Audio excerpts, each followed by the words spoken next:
A real sense of occasion here at the Nurburgring. A huge crowd, warm sunshine, and two of the greatest drivers in modern Formula One on the front of the grid. The Grand Prix of Europe is round 5 of the Formula One World Championship. In the commentary box are Martin Brundle and James Allen. Thank you, Steve. Hello, everybody. There's a nice shot of the Nurburgring, the new Nurburgring. You see the old bit of tarmac on the left of your screens. That's the old 14-mile circuit that was last used back in 1976, 30 years ago, when Niki Lauda very nearly lost his life, was rescued, of course, on that occasion from a burning car, and I'm delighted to say is still very much a figure of the Formula One paddock here today. There's Jenson Button, a lot to think about for him. Well, certainly Michael Schumacher's dramatic win at Imola 2 weeks ago put a few on the gate for this weekend. We've had 180,000 people here over the first 3 days of the weekend. I just had a piece of paper put in my hand saying there's 120,000 people crammed into this racetrack here today. So that's 300,000 people over the weekend, all coming to pay homage to this, frankly, amazing duel between, as Steve says, two of the finest Grand Prix drivers in the world, Fernando Alonso and Michael Schumacher, and they are starting on the front row of the grid. There's Felipe Massa, starting third here today, Schumacher's teammate. He's got a role to play this afternoon. I think Schumacher hoping he'll get mixed up with Alonso and give him a chance perhaps to get a few points advantage over Alonso this afternoon. Certainly, in terms of sheer crowd numbers and fans here in northern Germany, Schumacher fans vastly outnumber Alonso fans, but I fancy next weekend in Barcelona it will be very much the other way around. Unlike football, though, home advantage is only so useful to you because Formula One is so much more of a complex business. Today's race for Alonso and Schumacher will be all about strategy, and as we were hearing on the grid from various people, it'll be about consistency as well of pace, whether the tyres can hold up for the 20-odd lap stints that they'll be doing throughout this Grand Prix. There's very, very little to choose on pace between Alonso and Michael Schumacher, possibly Schumacher having a slight edge from what we've seen so far in the free practice sessions. But there, Martin, is a look at the grid. I quite fancy Raikkonen this afternoon to perhaps get himself up on the podium. He's carrying more fuel, but what we know of Alonso and Michael Schumacher is that they're going to be pitting sort of around about laps 16 to 20, with possibly Schumacher 2 or 3 laps later. And tactically, that whole area is going to be vital this afternoon, isn't it? Alonso's on soft Michelin's, Michael Schumacher on the hard Bridgestones. Quite how they actually relate to each other is virtually impossible to tell, but I think they've got different needs. In the early phase of the Grand Prix, Alonso needs to get into the first corner and just be gone, because we're pretty certain that he's going to have to stop earlier than Michael Schumacher. I think Ferrari have got the high ground in this race, and Renault just going to have to go and spoil it for them somehow, and by putting Alonso on pole it gave them the best chance to do that. 3-stop normally is the optimum around here, and you can only really do that from the front of the grid, though, otherwise you start getting mixed up in traffic later on and it all gets spoiled. But Alonso's got a lot of work to do, and it's critical that he stays ahead of Massa too, because we saw Massa, didn't we, in Imola, playing very much the team game and helping slow him down. And then behind him, you're right, I think it's going to be an almighty scrap between the Hondas and the McLarens, and right through the midfield indeed. Well, just on the tail of that grid roller, you saw an unfamiliar name, Montagny, driving the Super Aguri. He's stepping in for Yuji Ide, who the FIA felt was not really up to Formula One at the moment. They've suggested he goes away and practices a little bit more. You'll recall, if you were watching with us a couple of weeks ago in Imola, that Ide caused that first lap accident with Christian Albers, and he was always about 3 or 4 seconds a lap off the pace of teammate Takuma Sato. So he's been binned. Frank Montagny becomes the first French Grand Prix driver since Olivier Panis back in 2004. Set of brand new tyres there then for Michael Schumacher. And, well, it was apparently the brand new ones that gave him the problem in Imola, but it's a completely different racetrack, different conditions, different demands through the way that the corners are laid out. And you're absolutely right, James, there is no such thing as home advantage in this business. It's how much power have you got, how much grip have you got, and what you can do with it around the track. Doesn't matter which country you're in. And for sure, the developments they put on that Ferrari aerodynamically and engine-wise have really stepped them up. Alonso just stretching his fingers there, just relaxing a little bit. Schumacher already in focus mode, visor down, staring down the track. What a wonderful scrap it is between these two. It looks set to be the story of the season at the moment. Ferrari, as Martin said, have really found the sweet spot with this car. They would argue it was always a good car. And Alonso a little bit slow away there off the formation grid. Just for a moment I thought he might have stalled it, which would have been pretty dreadful for him, but he's managed to get away. Looks like everyone else has as well. Just looking at those new tyres on the Ferrari, I can tell you that Michael Schumacher has 3 new sets of tyres available to him for this Grand Prix, whereas Alonso only has 2 new sets. So at some point, Alonso will have to go on to a set that's done a few laps, and he won't get that immediate injection of pace. A new set of tyres around here worth about 1.5 seconds a lap, and tactically that can be a big advantage as well. This British Grand Prix, was it, where Michael Schumacher went off the line and beat ahead of Damon Hill at 94, and hopefully spinning up his rear tyres there with all the blue smoke, and got penalised for it, but didn't take the penalty until after the race had finished, and he came into the pit lane to win the race. But Michael Schumacher then will remember that very clearly and quickly put Alonso back in front of him, so that the pole man is leading the pack around. Quick look there at the Constructors' Championship. Something could change there today, possibly Ferrari moving up into 2nd place, but they've all got to catch Renault, who have done supremely well in the early part of this season. They've taken certainly the lion's share, 71% of all the points available so far from the first 4 Grand Prix, so they are really in very, very good shape. There's a look at the hairpin here, one of the slow corners on the track. It's a really varied circuit. There's a mixture of slow, medium and fast corners, a couple of reasonable straights as well, 8 left-handers, 8 right-handers. Quite a low grip, soft surface, so they do use the softer end of the range of tyres compared to some other places that we go to. And of course 60 laps, so you're looking at most people probably doing 2 stops here this afternoon. Depending on how things are going, you might see 1 or 2, 3 stoppers, but the bulk of the field will be stopping twice. We've been burning many wet tyres up in this Grand Prix season, have we? It's always seemed to have been on the hot side of everywhere we've been, beyond expectations. 39 degrees out there on the track as they prepare their cars for the start. And they will have already done a practice start, have some data. They'll be getting information from the pit wall with their target revs to get the car away, and the engineers just trying to help them as much as they can. They've got some quite clever systems on the cars now. Launch control is banned, but I think they've got some pretty foolproof ways of getting these cars off the line, and that's why they pretty much go in unison down to the first corner, with the exception, it seems, of the Renault, who can gain themselves 8-10 metres. Well, this is a day for both Alonso and Schumacher to give the absolute maximum. The start has to be perfect, all the laps have to be perfect, the pit stops have to be perfect, the tactics have to be spot on. If either team gives anything away in either department, it will hand the victory to the other. It's that close, and it's going to be that ferociously contested. Massa's outside the window. He's a long way behind where he can start the race. He's not allowed to be rolling. He's not moved into his garage at all. They've been on the line now half a minute at the front of the grid. Their engines will start to bake, and still they're forming up at the back. But Massa has given himself a 2-metre detriment, really. He's not in the box. Rosberg at the back of the grid. Alonso, Schumacher at the front when the lights go out. 60 laps of the European Grand Prix. You ready? They're away. And it looks pretty good for Alonso. He got a great start. So too, I think, did Raikkonen as well. He's round the outside up into 4th place. The 2 Ferraris are side by side, expecting Michael Schumacher there to go through, and Massa lets him through. Jenson Button takes the inside line. No accident this year yet. Oh, spoke too soon. A little bit of a tangle there between 2 of the Red Bulls or the Toro Rossos towards the back, but it's pretty furious stuff. Button going around the outside of Massa. Then is he going to make it stick? Well, he's got the inside line for the next one. Raikkonen is in there as well. Here comes Fisichella fighting his way through. He's battling with Heidfeld as Alonso leads Michael Schumacher. Massa 3rd, Button 4th, and Raikkonen in 5th. I think Coulthard was involved in that first corner incident. He's down to 20th. So it looked like Toro Rossos and Red Bulls. And there then Antonio Liuzzi, he needs a right rear, he needs a nose. A lot of damage going on there. I suspect Liuzzi and Coulthard got it together down in turn 1. Yeah, the A team and the B team of Red Bull. Coulthard driving for the A team, Liuzzi for the B team. And there you go. Who's that coming through? That's Button, I think, again, still. Is it Barrichello racing there? Certainly Barrichello well up the grid as well this weekend.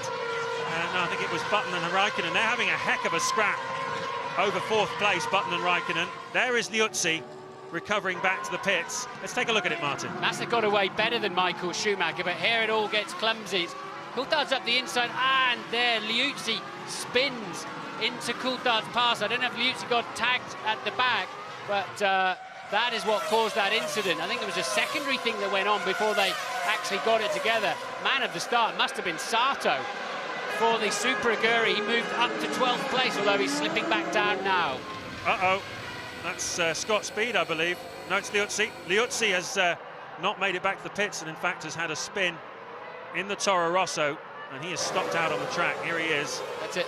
I tell you, that's a difficult place to recover a car on 3 wheels from. I wonder if they'll have to red flag it. Safety car up there. Coulthard pits too. And Ted is down there. Safety car standing by. Ted. Yeah, just down at Red Bull, and they've decided to refill David Coulthard onto a long first stint. They're having a lot of trouble trying to get the nose off. This is losing David Coulthard so much time. The mechanics fiddle around. I believe there's a safety car now, so that should help. But DC will be right at the back of the pack. Yeah, he said he was going down the inside. He was minding his business. Then suddenly Liuzzi spears across from the left. I think Liuzzi got tagged at the back as well. And that is a difficult car to move. It's stuck in gear. As soon as the engine goes, then the hydraulics all go too, so you can't get it out of gear, and it's right in the middle of a 100-mile-an-hour chicane. So the safety car has been deployed here on the first lap of the European Grand Prix. Alonso leading Michael Schumacher at the front.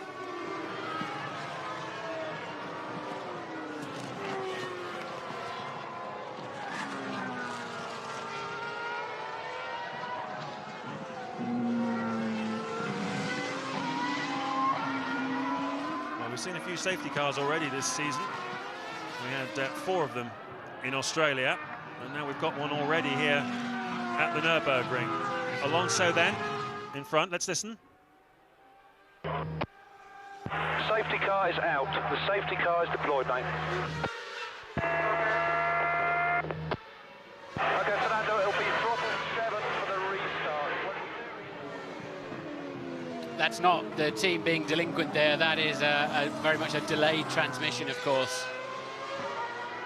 Yeah, pretty old news, as the safety car has picked up Alonso. He is the race leader. Just looking at a replay of the start, then all the tyre smoke off the grid. You can see all the front 6 got away almost pretty much the same.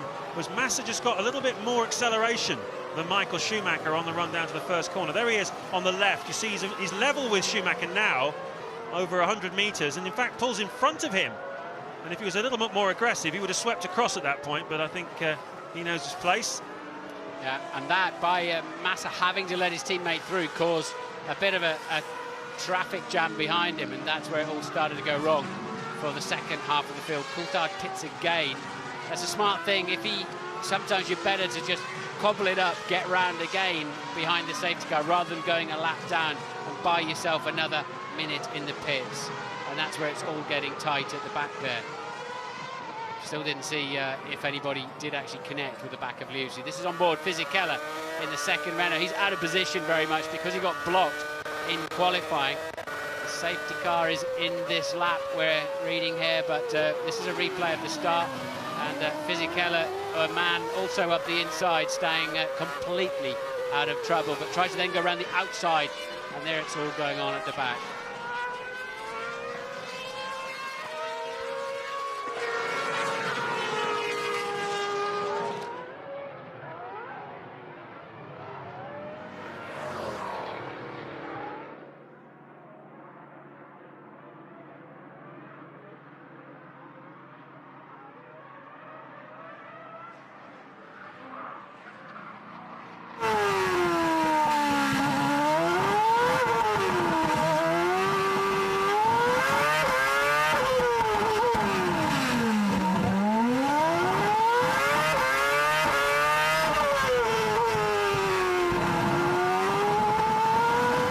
Safety car is pulled in. They will be racing again as they cross the start-finish line. They're not yet racing. They can't overtake each other yet, but they'll see a green flag as they come across the line.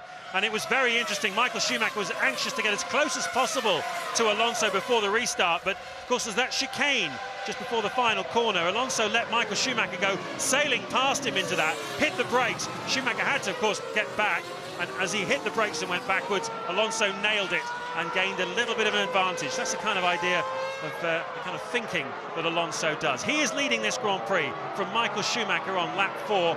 Massa is third for Ferrari. Fourth is Jenson Button, up from his sixth place grid slot. Good start for Jenson Button.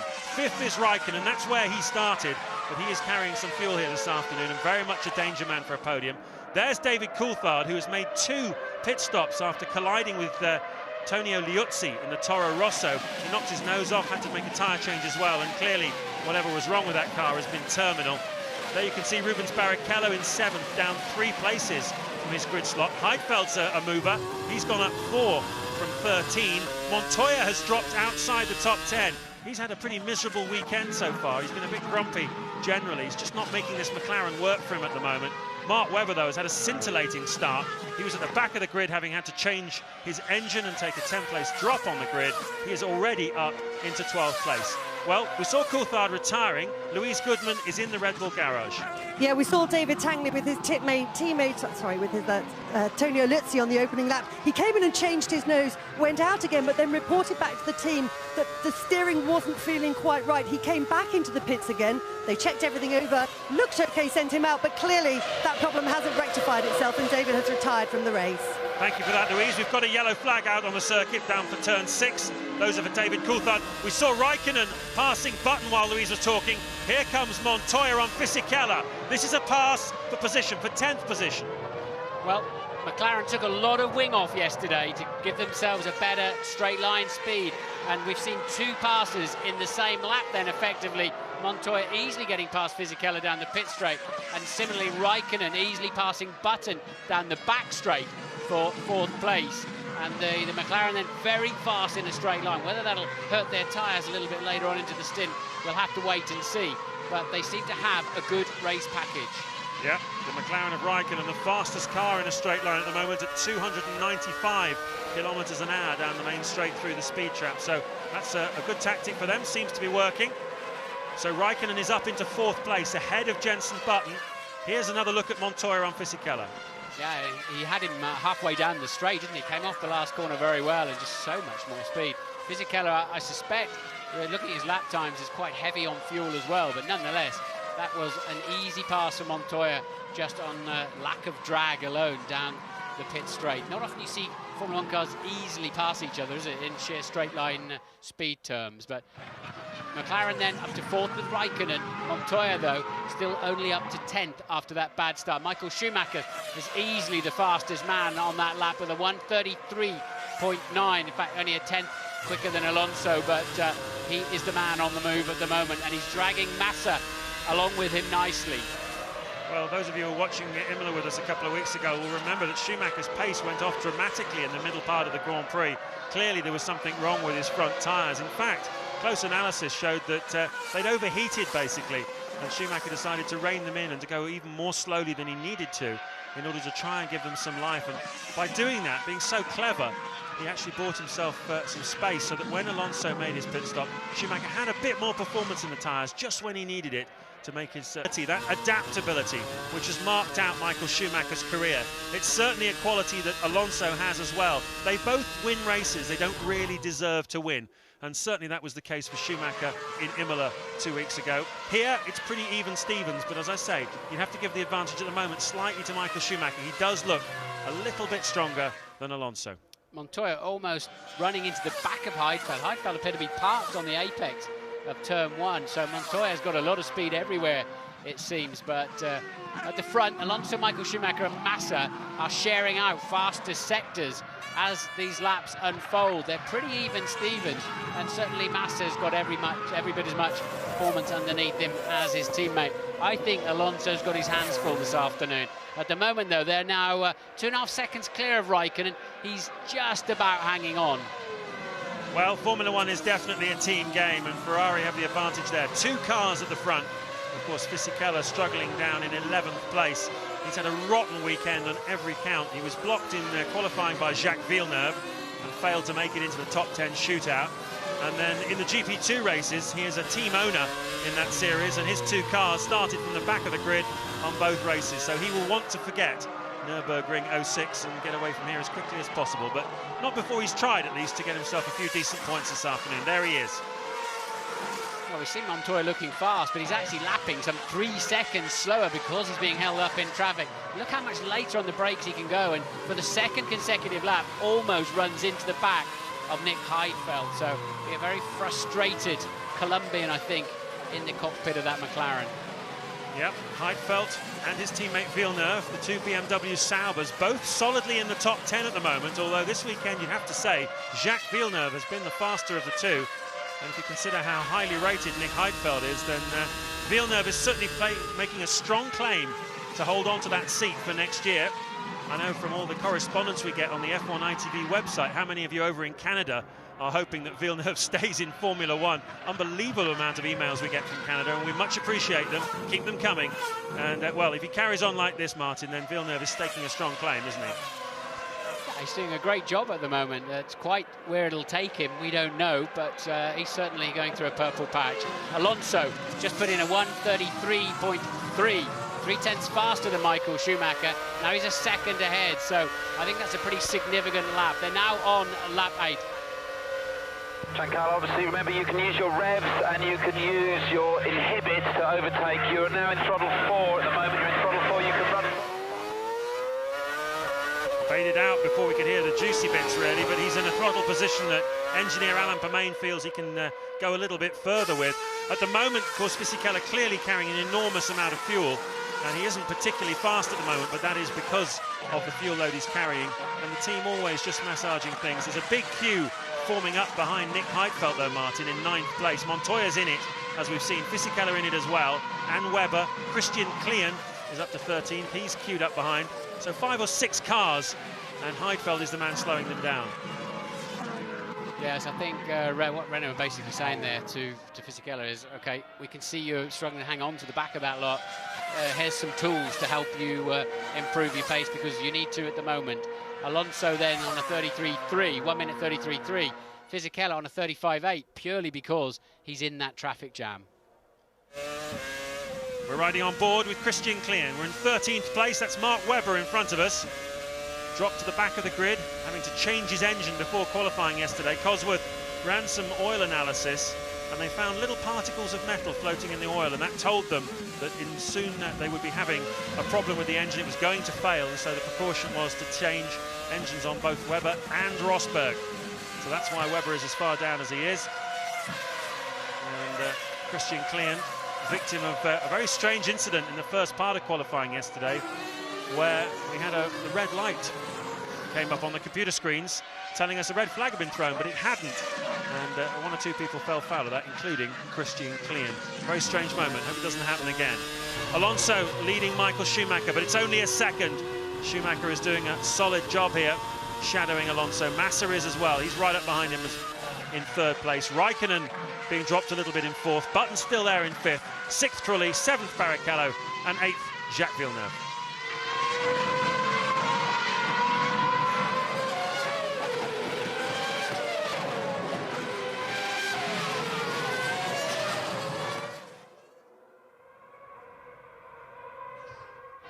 So the margin isn't very big. Michael Schumacher on a flyer here. He's going to reduce the margin to under a second, I think, on this lap, because he's got the fastest first and second sectors of anybody, and you can see how close he's getting to Alonso. The car is obviously working beautifully for Michael Schumacher. Those Bridgestone tyres are working well, and I think Alonso must be feeling a bit like the hunted. Raikkonen's about 4/10 off the pace. A new fastest lap then on a 1:33.0 for Michael Schumacher. Not particularly quick pace, is it, at this stage of the Grand Prix? They're burning up the fuel, but the track temperature remains at 37 degrees. So the top 4 runners all in the 1:33s, but Raikkonen definitely falling away to 3/10 per lap. Which you would kind of expect, given that we do think he's carrying a little bit more fuel than the others. So he's certainly keeping himself in contention, Kimi Raikkonen, in 4th place. Felipe Massa will have reason to be a little bit concerned with Raikkonen's performance, I think. Well, those two will be seeing a lot of each other later in the Grand Prix. Here's Juan Pablo Montoya, 10th place. Nick Heidfeld just in front of him, as he has been pretty much the whole Grand Prix so far.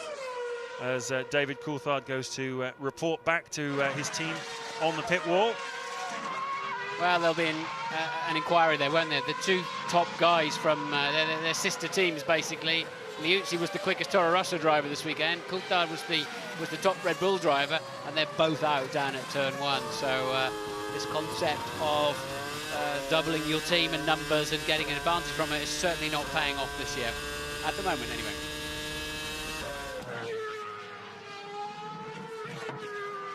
There's Montoya, Fisichella behind him. And there's Jacques Villeneuve, 8th place at the moment, 18 seconds behind the race leader, Fernando Alonso. And the BMW Sauber lapping in the low 135s compared to the mid 133s of the race leaders. So the Sauber pace not particularly special at this stage of the Grand Prix.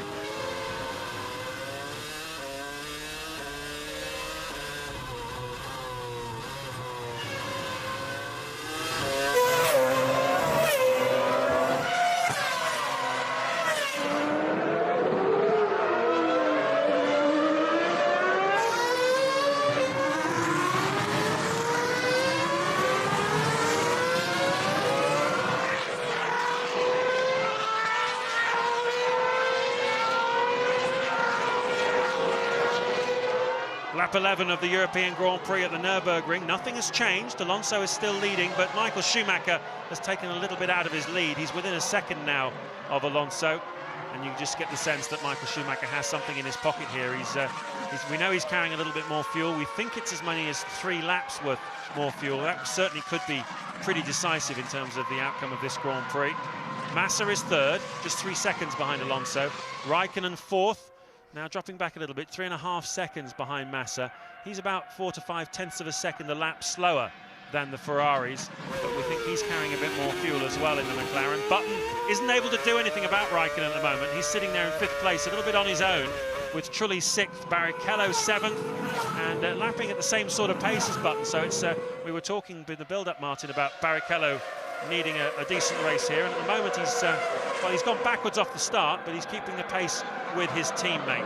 Ted Kravitz, what can you tell us? Yeah, I'm down at Honda, and there's definitely an air of concern about Button's pace, James. He's not really quick enough at the moment. As you say, Jensen really is racing Kimi Raikkonen this afternoon, but Kimi's 4 tenths a lap quicker than him. So, as you say, Button has to stop pretty earlier, actually earlier than Kimi, so he needs to up the pace now.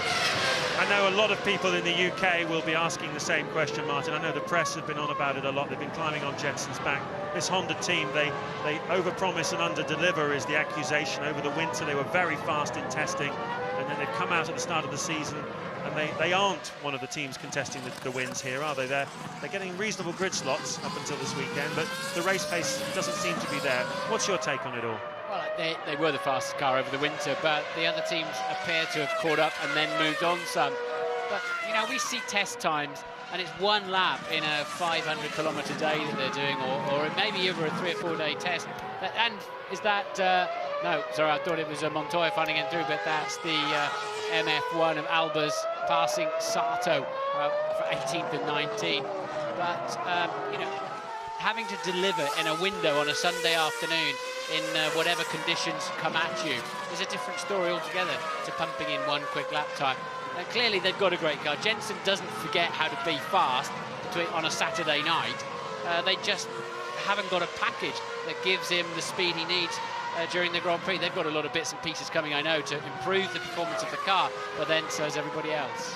Yeah, I think the trick of it with this year, with the V8 engines and the tyres as they've been designed, is getting performance out of the tyre over a single lap is what Honda seem to be very good at doing. But making it do it for 20-odd laps of a long stint is the holy grail, really, of modern Formula One. And Renault seem to have found a way of doing that with the Michelin tyre. Obviously, Ferrari have found the same with the Bridgestone recently, and that's what putting them in the hunt here. They've got a good 1-lap car, and now they've got a good race car as well.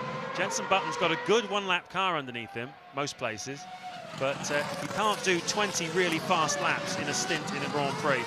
And I know a lot of you will be piling into Silverstone in mid-June to see Jenson have a go at trying to win the British Grand Prix. There's a lot of things coming on the car between now and then. Hopefully that'll hoist him a bit closer. And let's hope we get a really good crowd at Silverstone and a sunny day and a following win behind Jenson. We were on board with Clean there, where he was taking curve, grass, bit of everything. Put such a lot of stress into the transmission system of the car, and the drive shafts in particular. You really are risking your car a lot.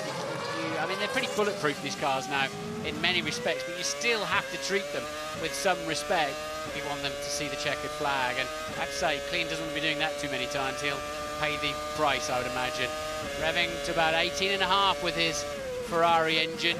And, oh, who's that gone wide? It's Webber gone wide in front of him at turn 10. And he's got a problem, hasn't he? Or is he just recovering back onto the track? Now, Webber has got a problem. I suspect he went in and lost the engine or something, because it's an, yeah, he's just gone.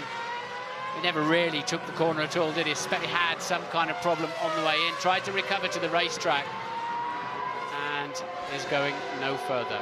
Third retirement in 5 Grand Prix for Mark Webber and Williams. A few alarm bells, I think, now going off in Grove. This is the team with the unbreakable Cosworth V8 engine over the winter testing. A team that seemed to have taken a step forward in chassis design, but they've not scored anything like as many points at this stage of the season as they had last year. And that's a bit of a worry, I think. These retirements are starting to mount up for Williams.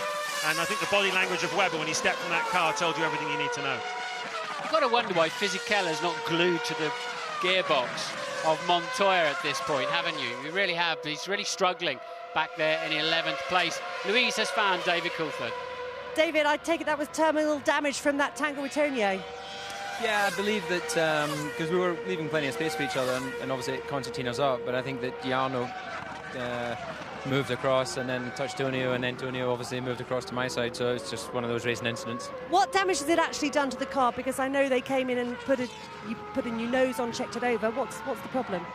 Well, obviously they were able to replace the nose, but we had another issue which may or may not be related to that incident, which they need to investigate when they get the car back.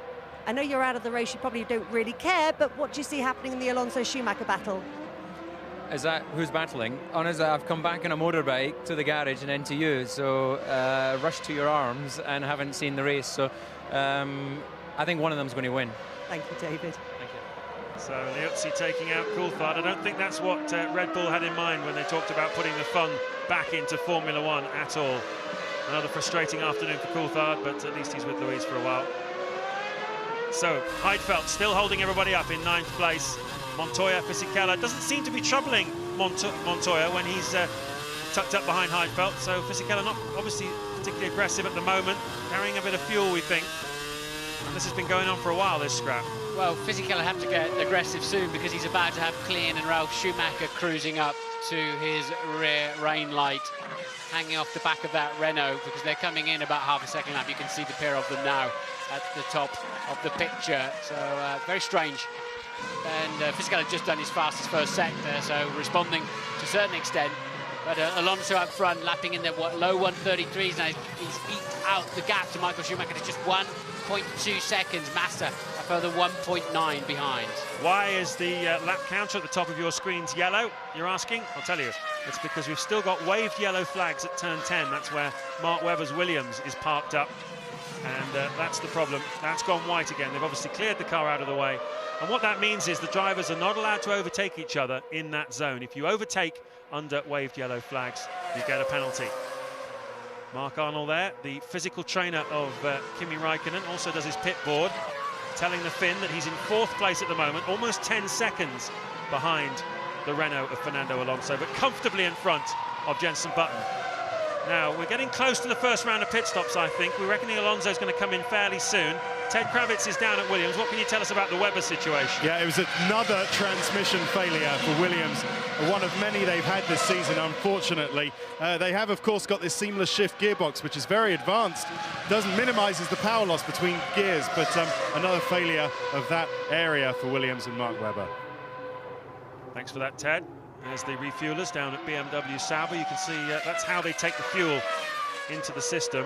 They have to prime the hoses, and then when the car comes in, they jam it on and put the fuel in. The petrol goes in around 12 litres per second into the cars. It's fed in under pressure, and it's a very, very sophisticated system. Obviously, safety is paramount with petrol being pushed in at that sort of force. We do see mistakes every now and then, but thankfully they're at an absolute minimum. Such a critical part of the modern Grand Prix game, though, getting your stops right. Tell you what, Michael Schumacher wasn't leaving much to chance at the top, much to spare at the top of the hill there. He's just done the fastest first sector of anybody in the Grand Prix so far. He was really wringing his neck. And just before he started heading down the hill, he's done a new fastest lap of the race too, on a 1:32.7, and he halved the gap in one lap. He's just suddenly turned up the wick and trying to apply a little bit more pressure to the young Spaniard. Well, unlike Imola 2 weeks ago, this is a circuit on which the drivers can overtake. We've seen a bit already. We saw a lot of it in the GP2 race yesterday afternoon, and again the sprint race here this morning, which I'm delighted to tell you, both races were won by our very own Lewis Hamilton, a very exciting up-and-coming British driver, driving for the ART team in GP2. We saw him with Steve and Mark earlier in the show, and we're expecting to see him in Formula 1 if he carries on the way he started here at the Nurburgring. Tremendously dominant performance from Lewis Hamilton.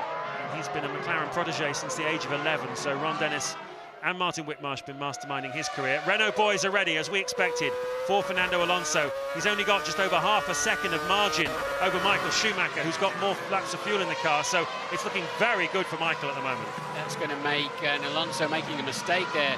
I think down at the hairpin Ferrari out in the pit lane too, apparently. Now that does surprise me. We thought he'd go a little bit further than that. So one of the Ferraris definitely coming in then, and they're going to bump over that little bit of curve there. Michael goes through.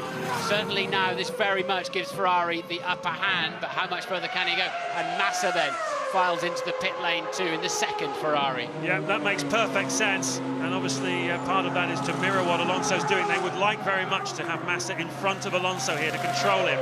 If Schumacher can win this race with Alonso third, that's 4 points difference. If Alonso finishes second, it's only 2 points that Schumacher's taken out of the immense lead Alonso has. All looks pretty good. A little bit slower by Ferrari, I think, than by Renault. But the erstwhile leader and the erstwhile third-place man are back out on track. Where has Alonso rejoined? In front of the Toyota there of Jarno Trulli. Now that's quite critical for Massa, because he's back in the pack and in traffic now, whereas Alonso, I think, was set free. Yes, indeed, he looks like he is. So Massa then is losing out quite heavily there with traffic, that little bit extra pit stop length. Yeah, so he's slotted back in 5th place as Alonso, in front of 6th place Jarno Trulli, and Trulli was 7 seconds behind Jenson Button when they crossed the line. So there's quite a lot of clear air then for Alonso. 7 seconds worth up to Button, who's lapping in the low 134s. And Ferrari getting ready. It wasn't as much more fuel perhaps in the Ferrari as we thought. He's on some kind of banzai lap though. He's fastest man in the first sector by a quarter of a second. And watch him throw the thing through here. This is his chance to get ahead of Alonso. I think he's got a faster package underneath him, and he too takes the very late entry into the pit lane. You can easily crash in that pit lane. It's dirty and dusty, and you really have to be a little bit careful. Now Alonso was pretty steady up to his pit garage, but he's very fast out on the racetrack at the moment. He's countering Michael's hot in lap. This is going to be very, very close when Schumacher gets to the end of the pit lane. Another set of new tyres then. Off comes the fuel rig. That is going to be super close. It is. Alonso's done the fastest middle sector of anybody so far. He's really going for it here. Down the line they come. Remember, this is only the first round of pit stops into turn 1, and Alonso has done enough. It's as you were. After the first round of stops, Ferrari did not have enough fuel in the tank to make the difference. Another lap or two for Michael Schumacher would have made the difference, I think. But how about that? Well, Ross Brawn's going to have a long face, isn't he? He was telling us in the build-up, we're pretty confident we've got quite a bit more fuel than Alonso. You haven't, Ross. And, well, it's wide open here. Louise Goodman's with Mark Webber. Mark, some kind of transmission problem, I understand. No, hydraulics, basically. So, yeah, when you lose hydraulics, you lose everything. So I lost the gearbox, I lost the throttle, I lost the steering. So, yeah, caps off a tough weekend. It's your 3rd retirement of the season. Is it time to start banging a few heads together back at Williams? Well, you know, the first thing we have to get to the flag. I mean, careful what I say. That'll be... Thanks, Mark. Yeah, very diplomatic. You better do your dirty washing behind closed doors, and I think Mark's very much a team player and using his head there, but he was almost tempted, wasn't he? The frustration is building, and that is a replay then of just how far Alonso got out in front of him. We all really thought Michael was going probably 3-4 laps more than that, and certainly I think the Ferrari team did. It confirms what a mega lap Alonso did in qualifying yesterday. But I tell you what, it's not over yet, is it? It's going to go right to the wire, this one, because these two are so close.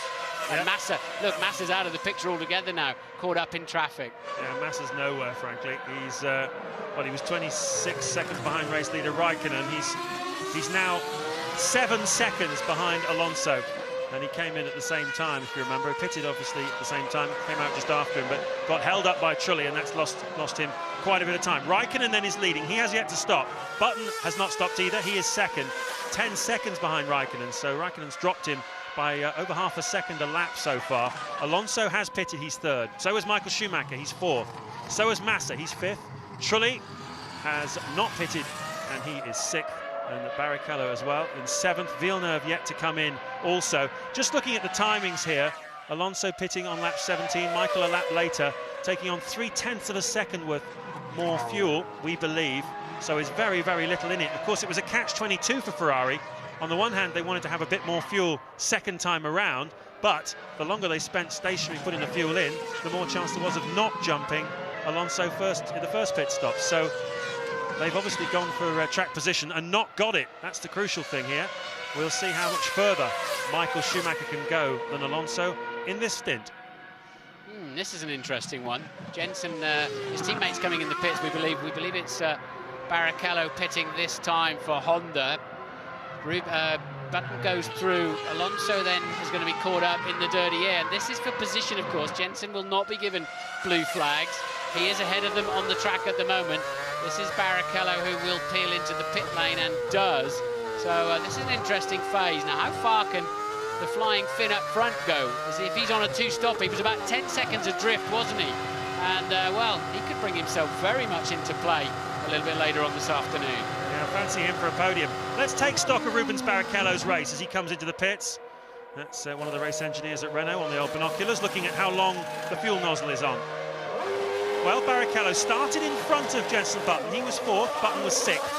And before he came in for that stop, he was 15 seconds behind him after 20 laps. So, tough time for Rubens Barrichello here in this race. Tell you what, Alonso's not that fast at the moment, doing 34s. Raikkonen's doing 33s. He's gaining a second a lap on them at the moment. This is bringing Raikkonen fully into play.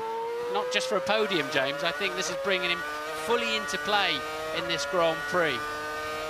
Yep, he's quick, there's no doubt about it. Ron Dennis was very interesting this morning, the boss of the McLaren Mercedes team. He was asked why his team is not particularly competitive, and he said, well, is that true? If you look at Friday, when we turned the revs down and we baby the car, look after it, we weren't very quick then. And if you look at yesterday's qualifying sessions, the low fuel qualifying sessions, the two 15-minute knockouts, Raikkonen was right up there on pace. There's no doubt about that. Here comes Jenson Button into the pits from second place. That moves Alonso back up into second. Michael Schumacher back up into third. Ted Kravitz, take it away. Yeah, and the Honda boys are well into the groove. Rubens' pit stop went like clockwork. A set of scrub tyres, though. More scrub tyres, then, for Jenson Button. They don't change anything on the front wing, so he's fairly happy with the balance. It's quite a long fill, though, isn't it? Let's see how long he can go into that. 8.3 seconds for Button. Yep, Alistair Gibson on the lollipop there, the man who had all those problems at Imola. Button rejoins just behind Ralf Schumacher, who was 11th. So Jenson down now, unfortunately for him, in the queue behind Heidfeld, Montoya, Fisichella.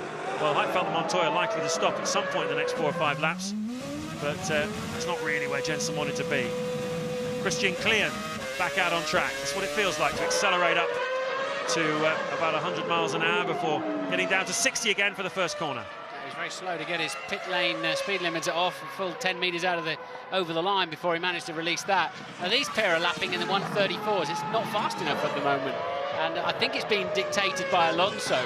And this set of tyres is not. It was brand spanking new, wasn't it? We saw them go on, brand spanking new set of tyres. He doesn't seem that comfortable out there. But Raikkonen, of course, with less fuel on board now, having not yet stopped, is already on this lap 8/10 up.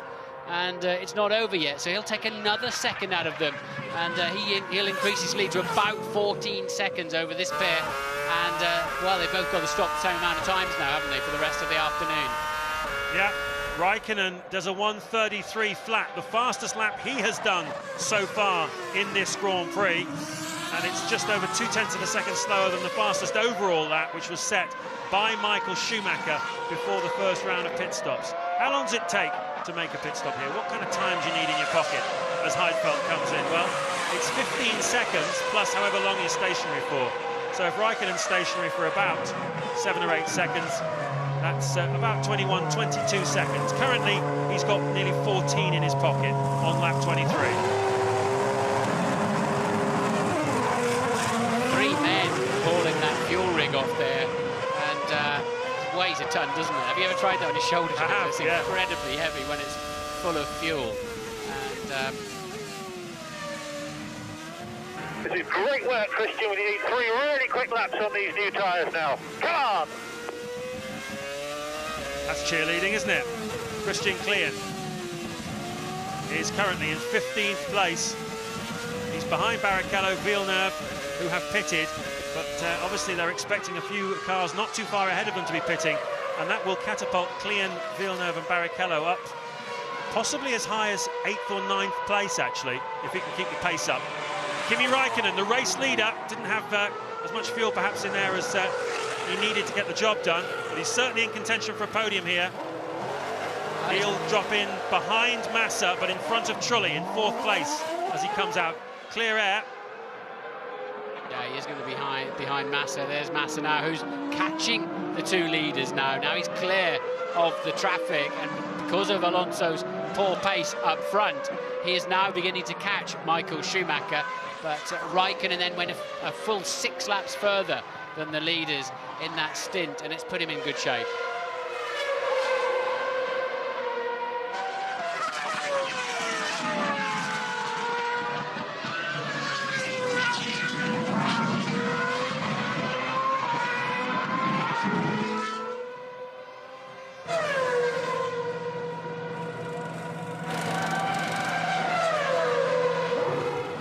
Well, that's Scott Speed. That's one of the cars that Christian Klien is going to leapfrog.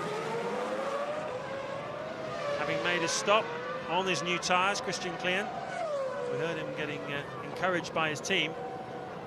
He's right up behind Heidfeld, Villeneuve, Barrichello, and he's in the race. I have to say, I feel very sorry for Christian Klien because he was quick in free practice on Friday, and again on Saturday morning. He looked like he was going to get himself into the top 10 possibly, but then he got absolutely stuffed by that phantom red flag, and that dropped him to the back of the grid. Michael just made a mistake in the middle of this lap. He's dropped a long way behind. And assuming it was a mistake and not a problem creeping in, but he looked very, very wide in turn 11, I think it is. Alonso just creeps into the 133 now. That was a 35.0 for Michael. Slow again in the final part of the lap. His teammates cruising up behind him now, as is Kimi Raikkonen, who's brought himself into play. Has Michael Schumacher got the onset of tyre graining, a blister, or something going on? Because he's not fast. We'll watch his sector times as they unfold. Alonso is fast, though. He was a little bit tardy in the early part of the stint, but now he's into the 133 solidly, going very nicely indeed, Alonso. We're on board again with Christian Klien. Director really likes this guy. You can see he's tucked right up behind Heidfeld, looking to make a pass here into turn 1. This is the battle for 13th place.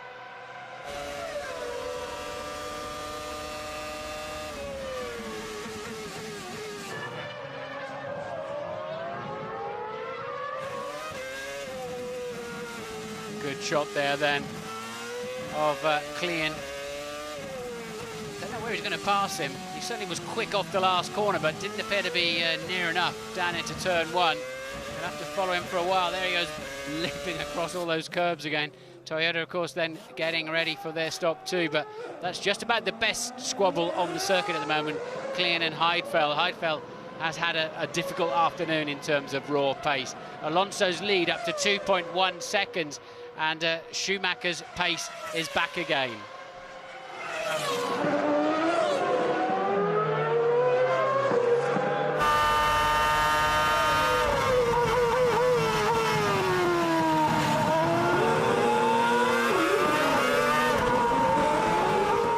lap 26 of the European Grand Prix from the Nurburgring. Michael Schumacher in second place.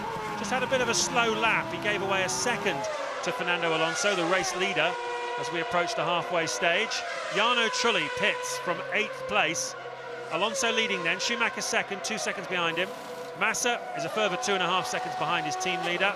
Raikkonen is 4th after staying out longer on the fuel.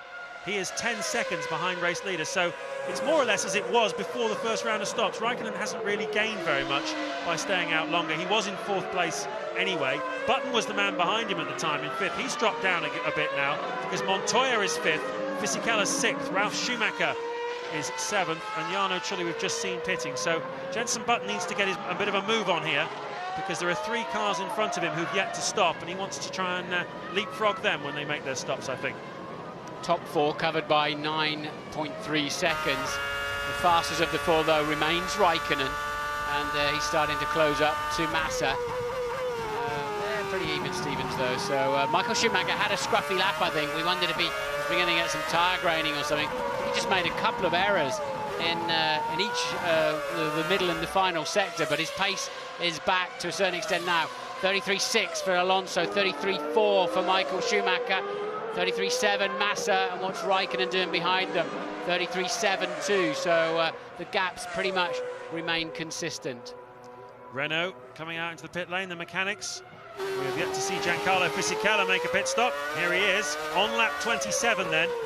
Because he qualified outside the top 10, he could carry whatever fuel load he wanted to. He didn't have to do qualifying with fuel like the top 10 guys have to do. So he's obviously opted to carry a load of fuel.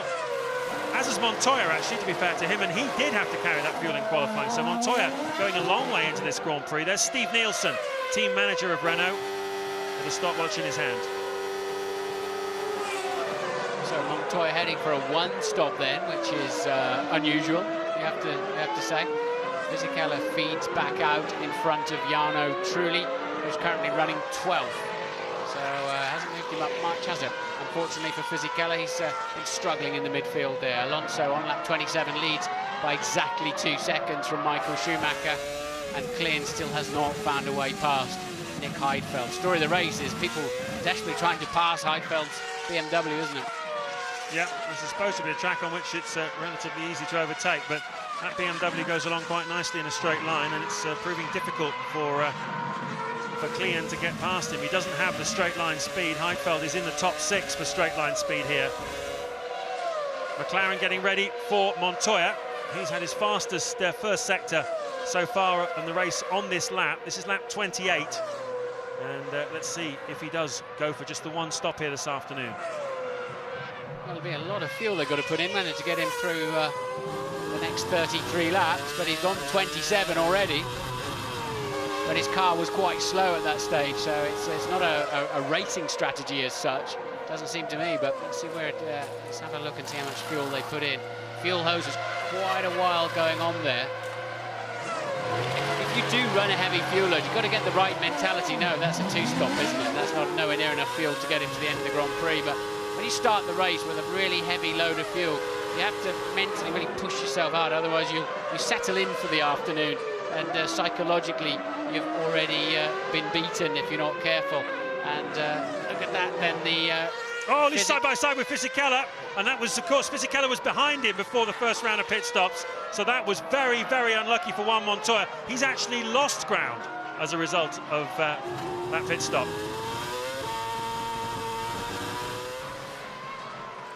Here's the replay, and Fisichella was busy watching the BMW of Villeneuve and having to cover Montoya as well, and it nearly went so wrong for him. He did well, actually, to keep it all together out there. Good driving from Fisichella, and Montoya, well, that sort of completes his dismal afternoon, doesn't it? And also Raikkonen in the other McLaren has just dropped off the pace a little bit now, surprisingly, so he's not cruising up to the back of this leading pack quite as I thought he would.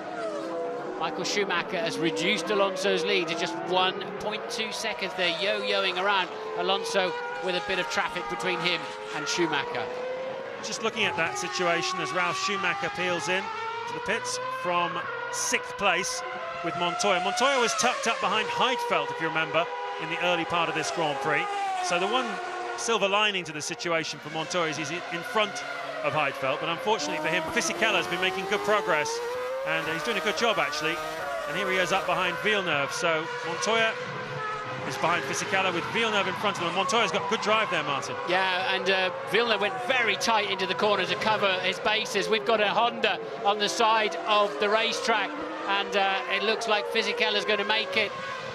Were there any yellow flags there? I don't think so, but he still doesn't get through. Can he go around the outside of turn 2? I don't think so. And remember what happened yesterday on the qualifying laps. Fisichella held up by Jacques Villeneuve. He went down the pit lane. That's the Honda of Jenson Button. Oh no, Jenson's out of the Grand Prix. But anyway, Fisichella went down to complain to Villeneuve. He called him all sorts of names as Button stalks away from his car. And those two are now racing on the track. So that'll be interesting, won't it? No love lost between Fisichella and Villeneuve this weekend. Just a simple stop, puff of smoke out the back. Could be hydraulics, could be transmission, could be engine. Oh dear, the wheels are coming off the Honda Progress, aren't they? You've got Barrichello in the sister car back in 8th place and not travelling particularly quickly either in the 1:35s. This is a good squabble though. Villeneuve, Fisichella, Montoya. How hard you have to drive for 9th, 10th and 11th.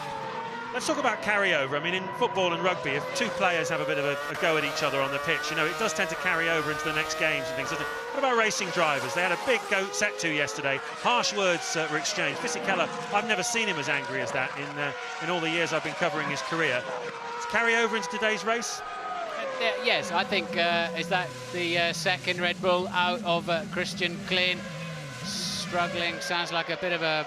Is that a trail of oil coming behind him as well? But it sounds like a box full of neutrals there for Klein. Oh, I think that's irreparable between Fisichella and Villeneuve. I don't think that one will ever go away, whether it translates into some wheel banging on the track.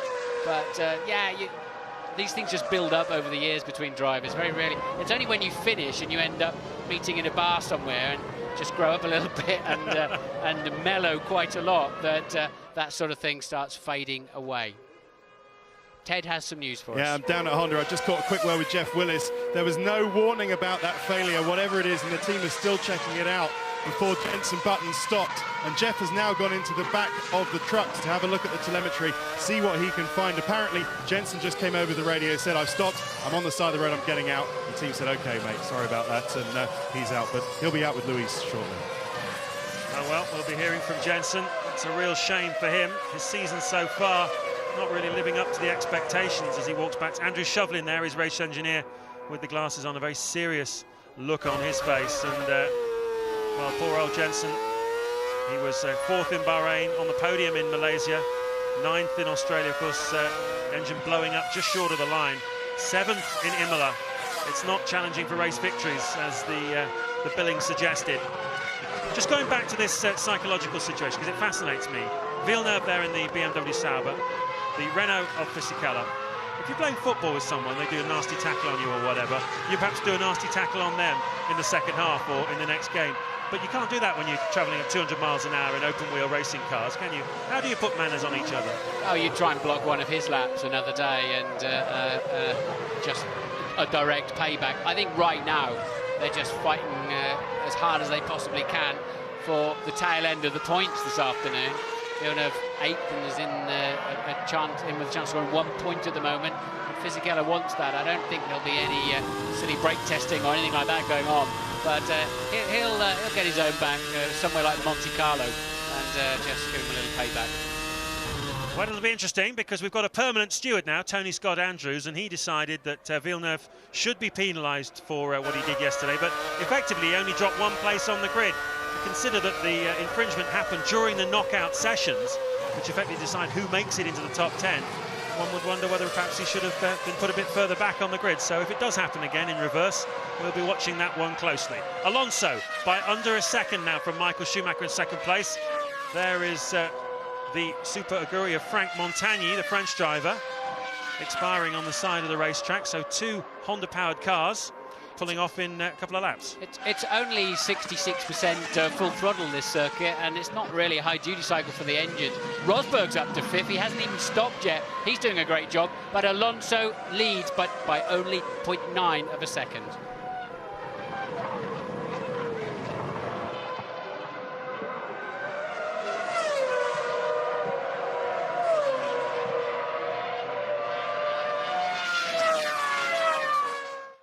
one's on fire. I think the marshals need to attend to that pretty rapido, because there's a lot of flames coming out the left-hand side of this car, and they're not in any great hurry, are they? Of course, it's underneath where the fire is. He needs to sort of shoot it down that chimney, really, or underneath the bodywork. But that bodywork catches fire pretty quickly when things get hot. Now, Michael Schumacher's found some speed. He's lapping 2/3 of a second a lap faster than Fernando Alonso. And it's really very, very close between the two of them, isn't it? They haven't really been much further apart than a couple of seconds for the whole of this Grand Prix. We're now into the second half of the race. And on that last lap, Michael took 0.4 of a second out of Alonso. The margin now just 0.6 of a second. There you go, spelling it out for you clearly.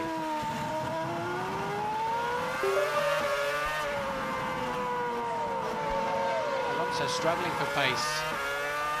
Raikkonen's back into the 34s and also struggling. I think he had a bit of traffic. He's fallen to a dozen seconds behind Alonso now. But you still can't help but feel that Ferrari have the upper hand here. Renault have just got their bases covered, haven't they? Just need one slip. This is massive pressure for Alonso. Massive pressure. When we've seen him under pressure from Michael before, earlier in the year, particularly Bahrain, Alonso had the better car still. It was easy to defend. Today, I think Michael's got the better equipment. Yeah. Well, we heard Michael's brother Ralph telling you on the grid that he felt Bridgestone have the edge here this weekend.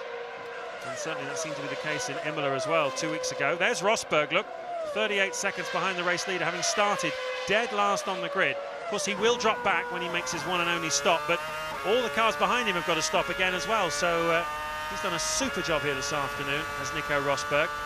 Unfortunately for him, he's going to drop right back into a very dense pack involving Villeneuve, Fisichella, Montoya, Trulli when he makes his stop. So it's very hard to say where he'll end up in this Grand Prix. But he's gone more than half the way through it without making a stop. And his first sector time too is matching the leaders. So Rosberg got a very good car underneath him now.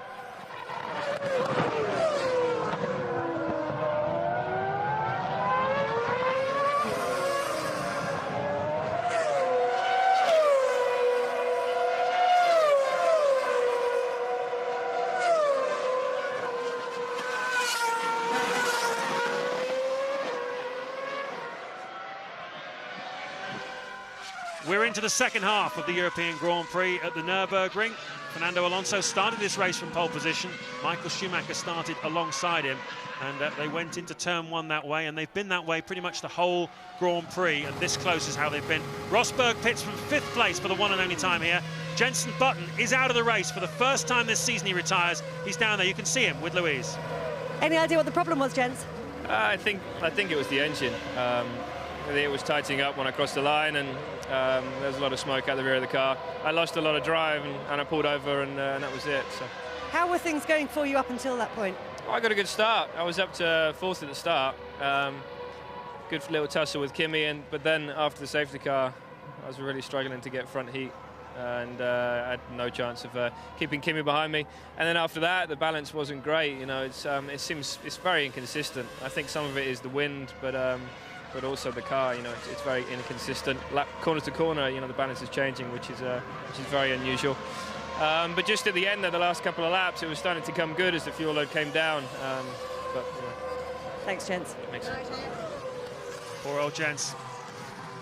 Nothing from this Grand Prix, but he never really has gone all that brilliantly at the Nürburgring, as he admitted to us yesterday on F1 ITV after qualifying. He's never really got the setup of a car the way he wants it here, and he's never really connected with this racetrack. So he'll put this one behind him, move on to Barcelona next weekend. Well, we've heard our national anthem playing all weekend, haven't we? And Richard Westbrook driving the Porsche won the races, so did Lewis Hamilton, but we can't get anywhere near it, can we, for the Formula 1? Both Brits out of the Grand Prix. Coulthard early on with suspension damage after being collected by Tonio Liuzzi, and now it looks almost certain engine failure for Jenson Button. Alonso just did a faster lap, a 1:33.1, his fastest of the race, actually. It's a little bit out of sequence in terms of how he's been going of late out there, but that's extended the gap to 0.9 of a second as we start heading towards the next pit stop zones. It's playing an intriguing game, isn't he? His pace has certainly been up and down. 33.1 is significantly faster than he did before. He was in the high 34s into the low 35s. He's had little holidays in this race where he's just drifted off the pace, but it's always been there when he needed it. That's the crucial thing. And of course, the first round of pit stops, I think Ferrari were hoping they were going to have a bit of an advantage. It didn't work out that way. There's the two pit boards, the Spanish flag on top of Alonso's, the German flag for Michael Schumacher, and just a few car lengths separating them. Alonso a 32.8 on that lap, half a second faster than Michael Schumacher.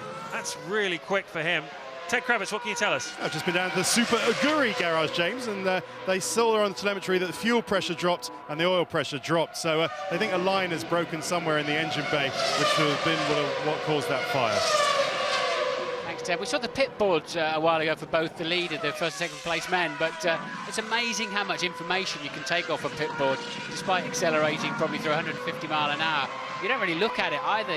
You glance over at it and just absorb what it says on it, and you can quite easily spot your own pit board as well. I don't know how you do it, but it's a very useful, if slightly old-fashioned piece of equipment, isn't it? I guess people at home will be wondering, well, how relevant is it when you've got these radios all the time? We keep hearing team radio with the messages they're constantly feeding to the drivers. How relevant is a pit board? Do you actually need it anymore? Well, the radios fail quite often, don't they, as well? It's a hostile environment for any electronical piece of equipment inside a Formula One car, but there's some other... you can read other stories as well that's going on. If maybe in your mirrors you can see Michael Schumacher if you're Fernando Alonso, but if there's somebody else who's fourth but steaming through the pack and coming at you, you need to know about it, and it's probably better to do it over the pit board as much as anything else, just to keep you updated. Well, Schumacher's responded. He's just set the fastest middle sector of anybody. Fastest lap of the race so far. Alonso does it, and then Schumacher breaks it seconds afterwards. A second, in fact. 32.7 on that lap for Alonso. 32.5 for Michael Schumacher. We're getting into the serious business of this Grand Prix now, with 24 laps to go, and they are both pushing absolutely flat out. Like I said at the start, both of them have got to give the maximum. The pit stops have got to be perfect. The tactics and the strategy have got to be perfect. This is Grand Prix racing at its finest. These two are absolutely flat out. You've got to be impressed with Schumacher. He's responding to everything Alonso can throw at him. As I said, I still think he's got slightly the better package underneath him today, but Alonso's not going to let him get away with it easy, that's for sure. But some brilliant driving going on up front, and they've stretched the gap to 5 seconds now to Massa. Keep pushing. You need to catch Iceman. Keep pushing. Yeah, relatively obvious there. So you need to catch the man in front of you and pass him, and then probably pull away from him if you can. Yeah, and then have a go at the fella in front of him, who is Jarno Trulli, interestingly. So Heidfeld in the BMW Sauber, who was reasonably quick early on, holding up Montoya in the top 8. But now he's dropped right down to 12th place. And teammate Villeneuve, meanwhile, is up in 7th. So Villeneuve really has done Heidfeld this weekend comprehensively. He's been faster than him throughout the weekend, and he's doing a good job here this afternoon as well. 7th at the moment for Villeneuve, on for 2 more World Championship points, but he's got to keep Fisichella behind him for the next 23 laps, and that is not going to be easy. Punch and counter punch. Alonso does fastest lap, 1:32.53. Michael crosses the line a 1.2 seconds later and does a 1:32.52, a hundredth of a second faster. And these are important days for Michael Schumacher. He's trying to work out what he wants to do with his driving career. Does he want to stay around? Is he still fast enough? Would he contend if Raikkonen's going to Ferrari? Would he contend with him in the team next year? And I think he's really wrestling himself through these next few weeks to make that decision. And this is going to give him a lot of feedback as to how well he think he can do through 07 and possibly even 08. Well, he's been used to dominating. That's the story of Michael Schumacher's career, isn't it? Ever since the death of Ayrton Senna in '94, there's not really been anyone to hold a candle to him. Mika Häkkinen gave him a really good run for his money in the late 90s, but you have to say he did have a bit of a car advantage.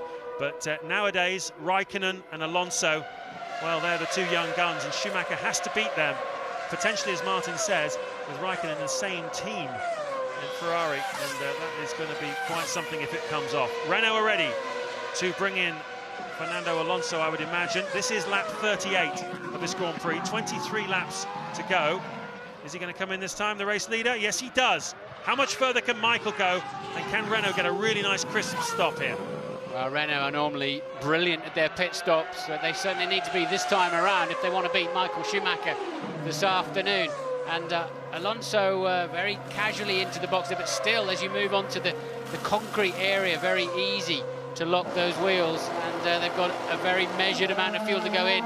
Look like a pretty new set, or very lightly scrubbed set of tyres that went on there. Michael Schumacher does a 1:32.4 out there on that lap. He knows what he's got to do to get ahead of Alonso. He was 1.2 seconds adrift. Somehow his in-lap or his stop or his out-lap has got to be faster. Well, his out-lap's no good if he's not in front of Alonso. So Schumacher blitzes the first sector time. 30.2 seconds it's taken him to get to the far end of the racetrack.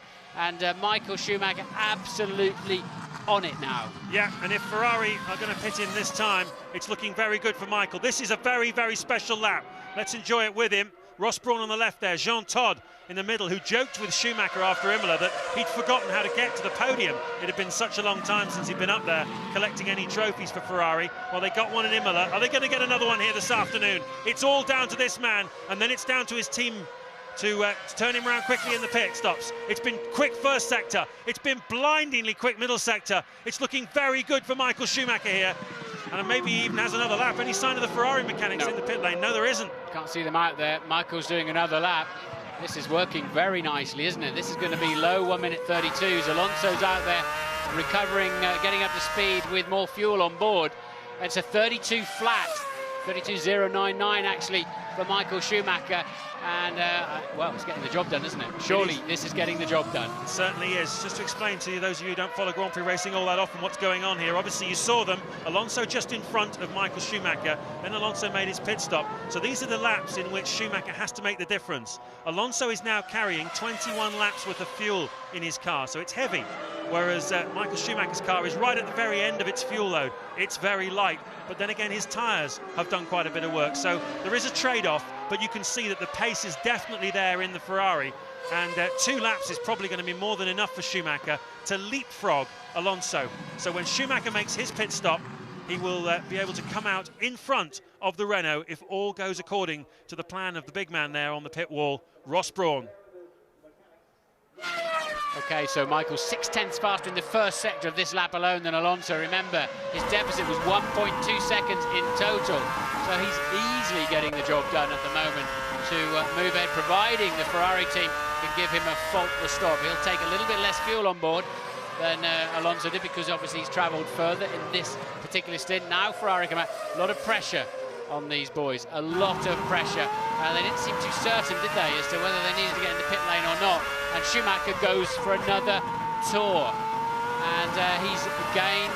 Ferrari are in the pit lane. Maybe it's for Massa then, because Schumacher crosses the line in a 1:32.1. He's effectively, I think, the leader of this race now. I think he is. I think he's done enough. He's actually the leader as well, but effectively, I think he's ahead of Alonso when it all shakes out. Yeah, there's Alonso. The aggregate leader, for sure, because Alonso has not really had the speed.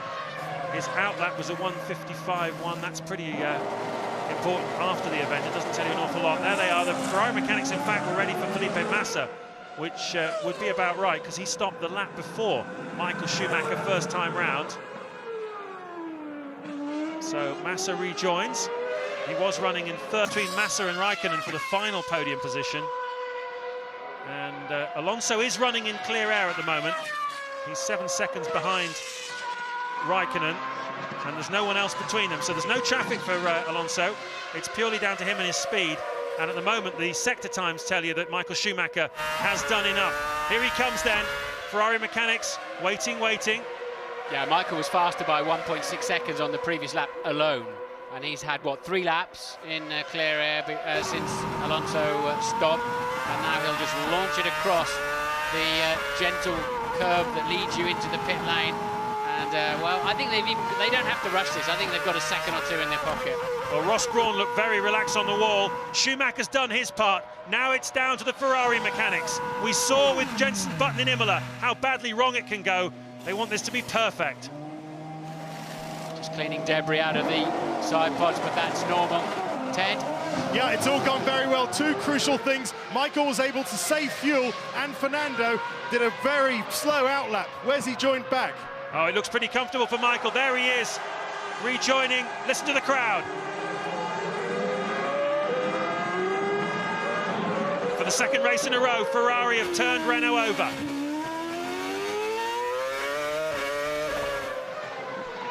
Yes, you're thinking, well, should they put more fuel in Alonso at the first stop? But at that point, they didn't know that Michael was coming in virtually the next lap, did they? So what could they do about it? They thought Michael would be going probably a little bit further than that.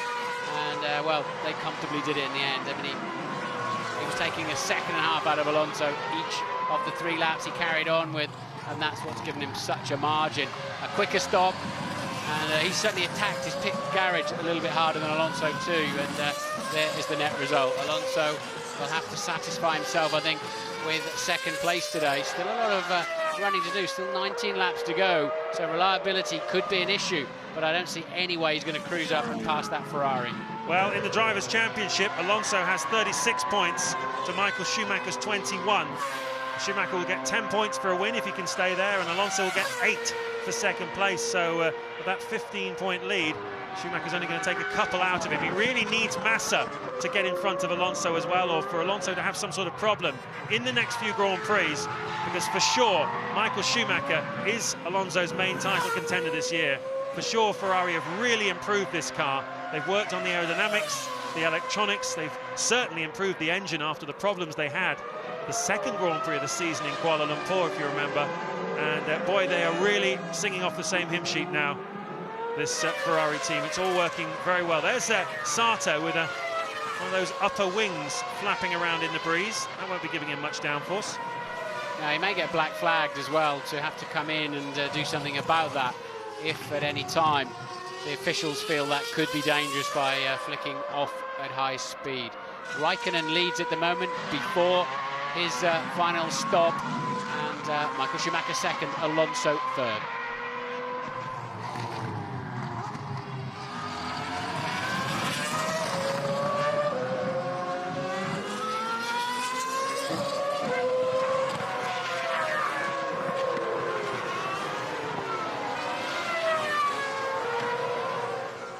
Well, I think it's interesting between Massa and Raikkonen now. Last time round, Raikkonen stopped 6 laps after Massa, and he is currently 16 seconds in front of him and lapping 7/10 of a second a lap faster. He's going to need about 20 in his pocket to nick that podium. That will be our main point of focus, I think, in the remainder of this Grand Prix. There you can see the top 8. Barrichello's played himself in. Has he made his second stop yet? No, he hasn't. In 5th place, Barrichello. 6th, Ralf Schumacher. 7th, Villeneuve. 8th, Fisichella. 9th, Montoya. And we're wondering whether he has to stop again here this afternoon. If he doesn't, he's on for 5th place. If he does, then he's not going to get any points this afternoon.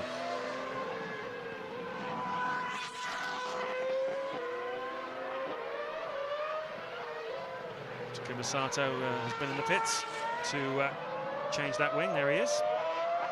Renault just scything past him. Fernando Alonso forced, I think, to settle for second place here this afternoon. Now 7 seconds behind Michael Schumacher, lapping a full second a lap slower. Just bringing it home.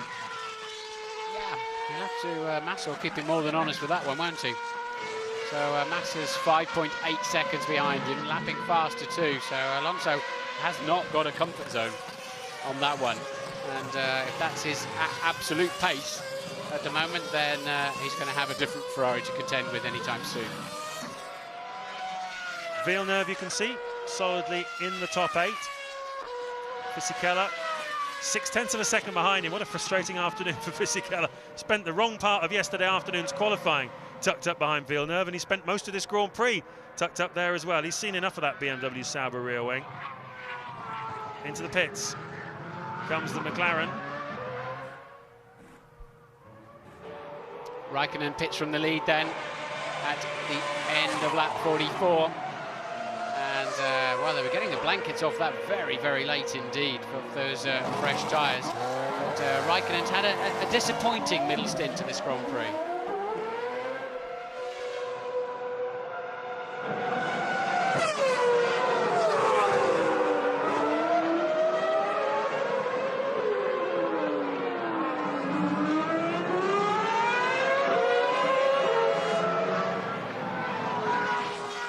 Just 16 to go here at the Nurburgring, the European Grand Prix. Kimi Räikkönen just coming out of the pits there, was leading, but obviously that pit stop's dropped him down to 4th place. It's been between Michael Schumacher and Fernando Alonso all afternoon. Alonso leading away at the start from the 2 Ferraris as Rubens Barrichello dives into the pit lane with Ralf Schumacher tucked up behind him. These two were 5th and 6th. Villeneuve and Fisichella all pitting at the same time. So we've got 4 cars in the pit lane. They're all racing against each other for position here, so it'll be decided by the mechanics. Oh, that's close, but Barrichello just maintains position ahead of Ralf Schumacher. Looked like Ralf just took off virtually without stopping, didn't it? And look, there down comes Heidfeld, and Villeneuve still in the pits, yeah? Yeah, no, Fisichella got him, I think. You just saw at the top of the screens that Fisichella, yeah, there you are, look. Fisichella in front of Villeneuve. Oh, he'll be so relieved about that, having spent so much of the day tucked up behind Jacques Villeneuve, who's his arch enemy this weekend, having held him up in the qualifying yesterday and cost him a chance of a top 10 shootout position. And, well, that will be a great deal of satisfaction for Fisichella. Montoya, as a result of 4 cars in front of him, diving into the pits, jumps up into 5th place. And, well, it's pretty marginal for us as to whether he has to stop again. But hope he doesn't, because if he doesn't, then he'll be finishing 5th. If he does, he'll be out of the points. Michael Schumacher leading then by 7 seconds from Fernando Alonso. He jumped him at the 2nd round of pit stops. That's when he did his work. He stayed out 4 laps longer than Fernando Alonso on the fuel, and that was enough to turn it round. Some of the fastest laps of the race at that point to Michael Schumacher, and it's given him the advantage here on home soil. So Alonso 2nd. Massa has been in 3rd place all afternoon. We thought that Räikkönen was going to give him a run for his money, but as I say, Räikkönen just making the pit stop there and not able to come out in front of Massa. He's 3 seconds behind him, but still 15 laps left in this Grand Prix to have a bit of a go at him. Rosberg is up into 6th place on a one-stop strategy. That's paid out very well for him, considering he started at the very back of the grid in 22nd. Great drive from young Rosberg. The story at the moment for me is Alonso. He's going to have to get back on it again, otherwise he's going to have a different Ferrari to contend with as Heidfeld pits and in the BMW Sauber. But Alonso does not have a comfort zone. He's given up on Michael Schumacher, who's in the lead ahead of him, but Massa in the 2nd Ferrari is going to keep him very honest for the rest of the afternoon. Massa's already gained best part of a half a second on Alonso on this lap, and is going to be just over 4 behind at the end of the lap. So Alonso's going to have a different problem anytime soon. Well, Rosberg has got some cars to deal with here, some back markers. Albers gets out of his way. That's Albers' teammate direct behind him, Thiago Monteiro. They're having a good scrap between the 2 Midlands. They've been fighting over 14th and 15th places and changing fairly regularly. There they are. They look disarmingly like McLarens, don't they? Which must be very annoying to Ron Dennis, I would think. He's gone to all this trouble to develop this wonderful colour scheme that he's very proud of, and there's the 2 Midlands that from a distance on a camera do really rather like the McLarens. Rosberg, though, safely through them, and he's got a little bit of clear air now to try and catch up to Juan Pablo Montoya for 5th place in this Grand Prix. Super effort from Rosberg. It's been quiet for the last few Grand Prix. Scintillating debut in Bahrain, fighting his way through again from the back of the field. Certainly caught everyone's eye, setting fastest lap there in that Grand Prix. And here this afternoon, he's having another good day. His teammate Webber is out of this Grand Prix with a hydraulics problem. We also lost Montagny. Jenson Button, his first retirement of the season so far. He believes, he told Louise Goodman, engine problems. Christian Klein as well, we saw stopping in the Red Bull. There's Villeneuve losing that place to Giancarlo Fisichella in the pit stops. David Coulthard and Antonio Liuzzi collided on the first lap of this Grand Prix. The lead drivers of Red Bull and Toro Rosso, the sister team respectively, taking each other out. And I think Dietrich Mateschitz, the boss of Red Bull, will want to know why on Monday morning. Ferrari mechanics congratulating themselves. They know they did the job when it mattered, and Ted has further news. Yeah, I've just been into Renault, Martin, and they are absolutely sure that Montoya does have to stop again, and that he'll do that stop in about 2 laps' time. So it's looking a bit better for Giancarlo Fisichella on that count. As far as Alonso, they say he had to put old tyres on at that stop, and they're not working that well for him, but he is still pushing. But there seems to be a general acceptance that Ferrari are just quicker here today. Yeah, that'll be good news for Rosberg, who's 6th at the moment behind Montoya, if Montoya does indeed stop again, because I'm pretty sure Rosberg will go to the end when he put enough fuel in. Schumacher's lead, 7.1 seconds now, and Alonso has upped his pace just to match the chasing Felipe Massa. Alonso can afford to, he doesn't have to take this engine into the next Grand Prix, can he? So he can flog it to death in this one if he has to. He gets a fresh engine. This is the 2nd race for that engine of Alonso's. Yeah, current Grand Prix rules are that you have to use the same engine for 2 Grand Prix. It's about 1,100 kilometres that the engine is being asked to do across the practice sessions, the qualifying sessions, and of course the race. Most Grand Prix is just under 200 miles. So you've got to be careful with the engine. You've got to use it sparingly in practice, which I know upsets a few people in the grandstands because they've paid to see the cars go around, but they do have to look after them. And the current rules as they are, you need to get the engine through to the finish. And you can see Schumacher versus Alonso, the margin now 7 seconds. Alonso just picking the pace up a little bit now. He's back into the 1:33 range. So is Massa, so is Raikkonen. Top 4 all lapping at more or less the same pace, with Raikkonen 14 seconds behind Michael Schumacher. Principal interest then, Montoya, does he have to stop again from 5th? If he does, that's Rosberg getting 5th place. Rubens Barrichello, sole remaining Honda, started from 4th place on the grid. We said, Martin, in our chat at the top of the show, it was an important race this for Barrichello, and Montoya dives into the pit lane, so he's not going to get any points here this afternoon. Look at Rosberg, a 1:33.5, quickest man on the track, quicker than all of the leaders. He's absolutely flying up there now, right from the very back of the grid. Amazing. That was quite a slow stop, 8 seconds for only 12 laps worth of fuel. So you can see he's rejoined behind that fantastic scrap involving Ralf Schumacher, Fisichella and Villeneuve. He's been involved in it for some time. There is Jacques Villeneuve, so he's slotted in just in front of Villeneuve. In 10th place has Juan Montoya. That is your top 8 then. Fisichella into 8th place. Ted Kravitz, what can you tell us? I'm sorry to say for all Rosberg fans that he does have to stop again. The Williams boys are out in the pit lane so well. I mean, they didn't manage to get enough fuel in there. Not exactly a splash and dash, but I was going to say Keke Rosberg. Nico Rosberg into the pits this lap.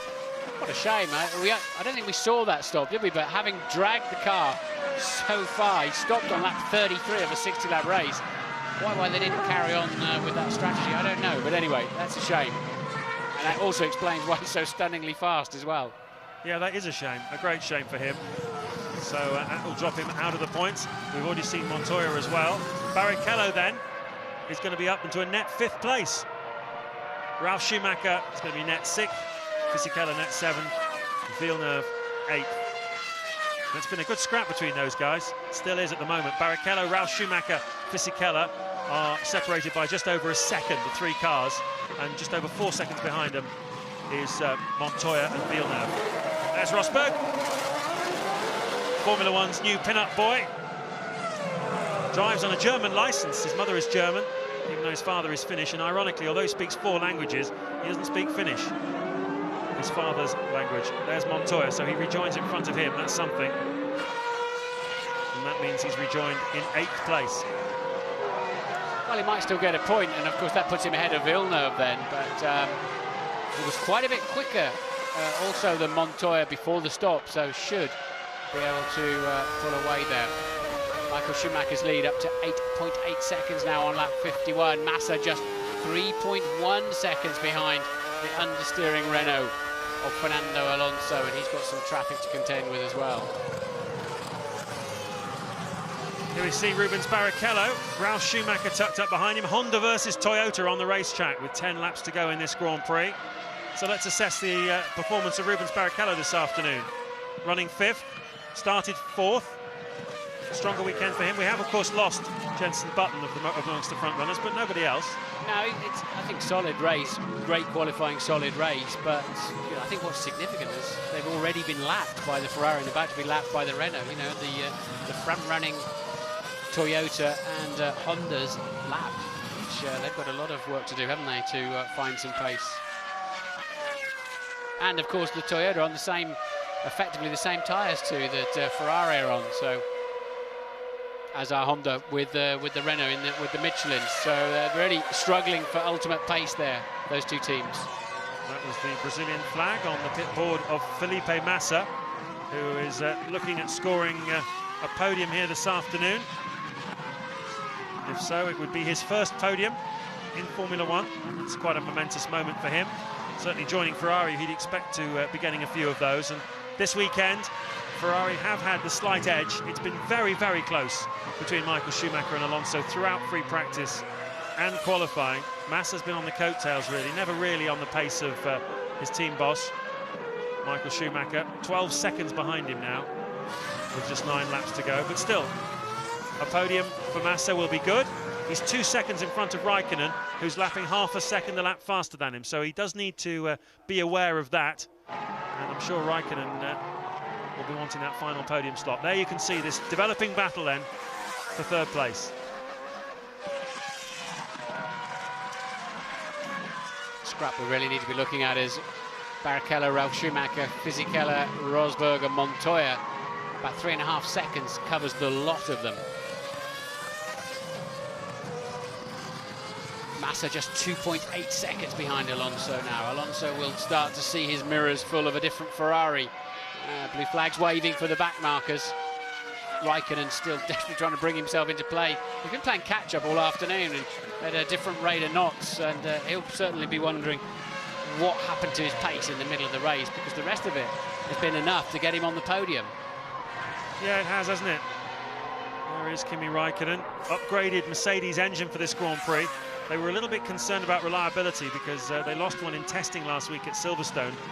And there was a bit of a debate, I think, within the McLaren team as to whether they should go with that upgraded engine. It's more powerful, you're able to use more revs for longer, but slight concern on reliability. Anyway, the decision was taken to bring it. It certainly looks like the right decision. And Raikkonen at the moment is going to be challenging Massa for that third place. A word about Felipe Massa. One thing you mustn't, you don't really see that at home because you don't get all the practice sessions, but he does an awful lot of donkey work for Michael Schumacher. Michael. Unusually, Jenson has already left the circuit, and he'll have debriefed with the engineers, but normally it goes on quite a bit longer than that. But shot there of Jenson with his bag on the way home. It's a bit of a nightmare getting out of this place, so I can understand it to a certain extent, but it's unusual, I think, for a driver to be leaving, and not saying anything against Jenson on that, but he'll be frustrated, I think, and pretty disappointed. And there's going to be some tension creeping in now, no doubt about it. There on the right in the blue shirt is Felipe Massa's father. You can see the family resemblance. Pretty striking, especially around the eyes. He's been around quite a lot recently, very proud of his son for making it into the Ferrari team, and why shouldn't he be? He's doing a good job. That's the margin between Massa and Raikkonen, with just 7 to go here at the Nurburgring. It's not been a classic Grand Prix, it's been a game of tactics really between Renault and Ferrari. There is Michel Yeo on the left. Jean Todt's other half. But, well, you'd have to say that the last 2 Grand Prix, the pendulum has swung towards Ferrari and Bridgestone. They had the edge in Imola. Obviously, Michael Schumacher had some problems in the middle part of the Grand Prix with his tyres, but that was a fairly unique, specific problem. Generally speaking, they were the class of the field, and here this weekend again, they've had the edge over Renault. Barcelona next weekend. I know Michelin aren't quite sure how confident they should feel about that, but after that, they're feeling quite confident. One of the McLarens is slowing down. It's Montoya from 9th place. Pulls off the road.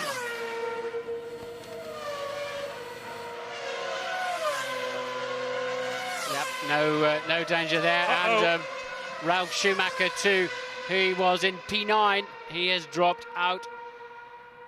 Silent motor on that one, so Ralf Schumacher falls out, same lap as Juan Pablo Montoya. A lot of reliability issues this afternoon, having sort of said how brilliant it's been through the season so far, and this is not normally a car breaker, this racetrack. We've just got the 13 runners now left in the Grand Prix. Yeah, 9 retirements then, and it's pretty high attrition rate for what is, as you say, not a particularly tough Grand Prix. It's not one of the hardest in terms of full throttle. Only 66% of the laps spent at full throttle. There's Ron Dennis, the boss of McLaren. Montoya waving to the crowd. 120,000 people crammed into the Nurburgring here this afternoon. We're going to have some fun and games getting to the airport after this race. 300,000 over the weekend. There you see the telltale smoke from the Toyota. Fisichella was right behind him. He moves up into P6. So it's beginning to work out for Giancarlo Fisichella later on. He's got Rosberg all over him, though, in the Williams. But that's a good fight still. Fisichella, Rosberg. That one's going to run to the end, but Montoya, McLaren then way behind on World Championship points from where we thought they were going to be at this stage of the season. They've still got Raikkonen up in 4th place. Yep, Ralf Schumacher walking back in. Nothing for him today. His brother, though, is looking very good. He's looking good for his 86th career victory. More than twice as many as the great Ayrton Senna. What an unbelievable achievement for Michael Schumacher. Obviously, he's been around a bit longer than Senna was, but still, to do twice as many Grand Prix victories as the great Senna, certainly for me, is a huge landmark. Just 5 to go. 7.7 seconds the lead over Alonso. Massa third, 2.5 seconds behind, and on that last lap, just 0.3 quicker than Alonso. He's now got the gap margin down to 2 seconds. Raikkonen is 4th, and he's closing up on Massa as well. Took half a second out of him on that last lap, so it's all concertinaing up a little bit. 2nd, 3rd and 4th. Barrichello's a long way behind, though, a minute behind in 5th. Fisichella tucked up behind him. Rosberg 7th and on for a point. We're riding on board with him now, having started at the back of the grid, and Villeneuve 8th, looking like he's going to score a point for the BMW Sauber team. BMW will be pleased about that. It's actually Barrichello, and at the time Ralf Schumacher hadn't been lapped, as I was talking about. It was Fisichella in the sister Renault that was catching up. They're a good chunk behind. They're 80 seconds behind on a 93-second lap, so they are effectively almost a lap down. But it was Fisichella that was homing in on the pair of them. Barrichello then with his mirrors full of the Renault, and Rosberg's fancying a few more points for himself this afternoon too, from the very back of the grid. Great drive from him. He's gone a little bit quiet, hasn't he, since the stunning start he had in Bahrain, but this one has brought him right back into the action. Great drive from Nico Rosberg. Yep, there he is, and it looks like he's got something to say in these final 5 laps as well. I think he's going to try and impose himself on Fisichella. Bear in mind, Fisichella driving the Renault, and that's been the class of the field so far this season. Here we are on board with Rosberg. Let's enjoy it.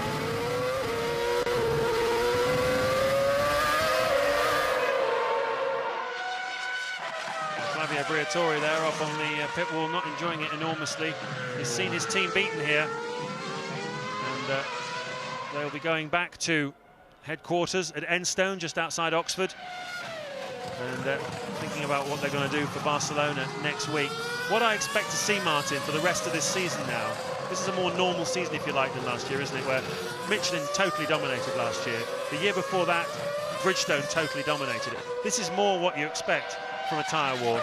This has been a Bridgestone weekend, but I expect to see strong Bridgestone, strong Michelin, strong Bridgestone like that throughout the season. It could be quite decisive in the championship. Yeah, I completely agree with you, because on the days when the Bridgestone's the better tyre, which they've been today, only the Ferrari will be ahead of the Renault. When the Michelins have the upper hand, there could be several teams ahead of the Ferrari. You know, we've got Honda out there, and McLaren and Renault, and they could all be, if there is clearly an advantage to be on the Michelins.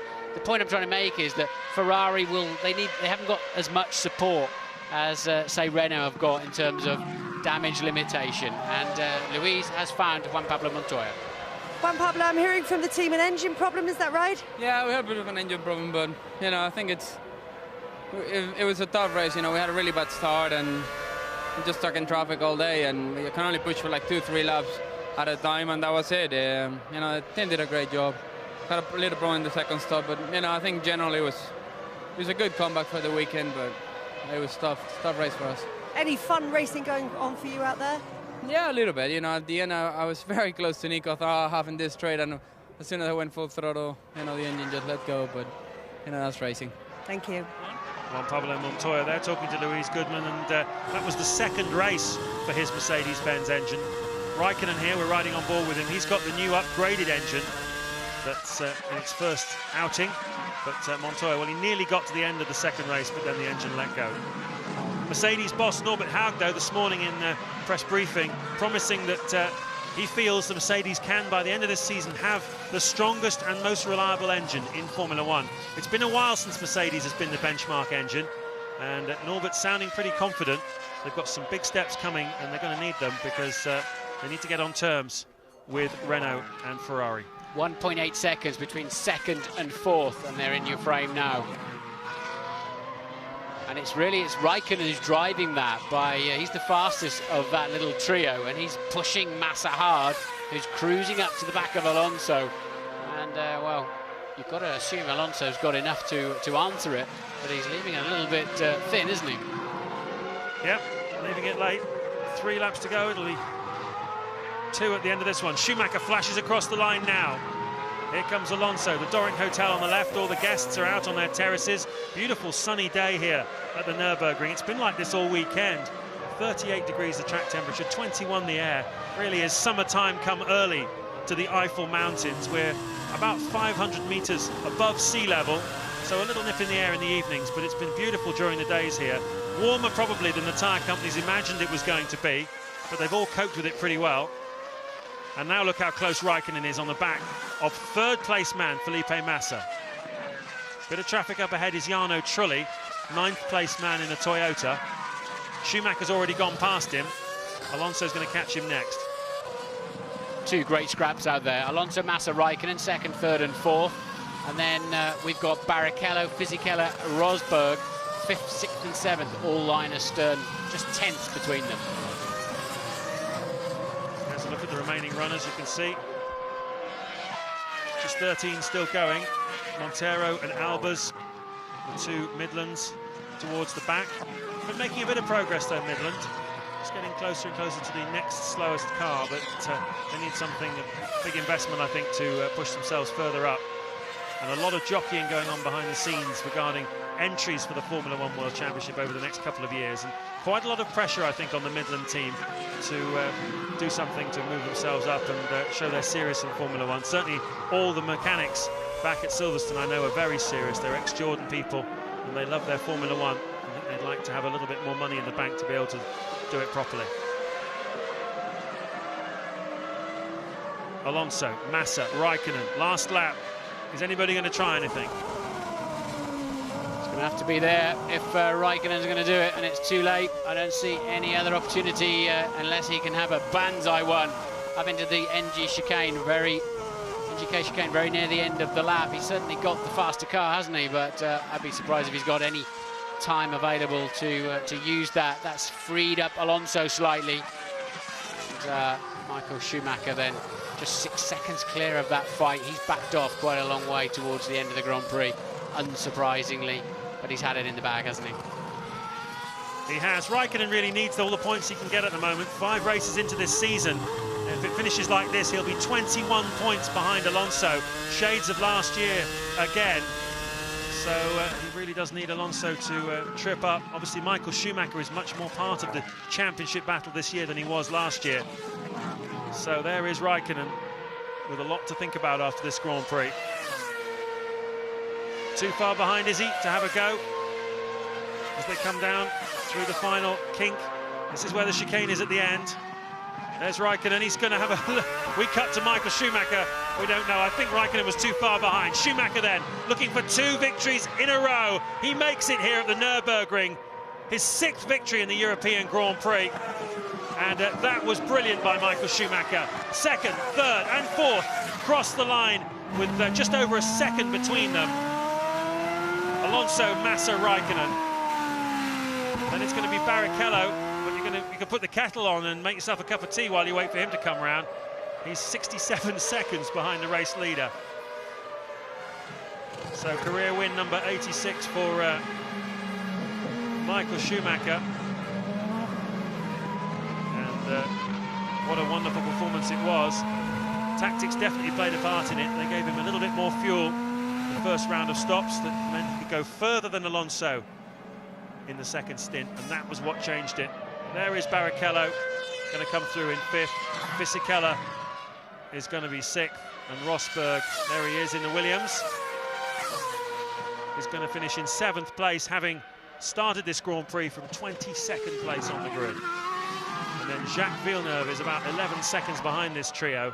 He's going to come through and collect the final point here this afternoon. Brilliant drives by all of these guys. Fisichella a little bit slow out of the final corner, but Rosberg gets his 2 points. Well, we'll see a delighted Michael Schumacher on the podium in just a moment.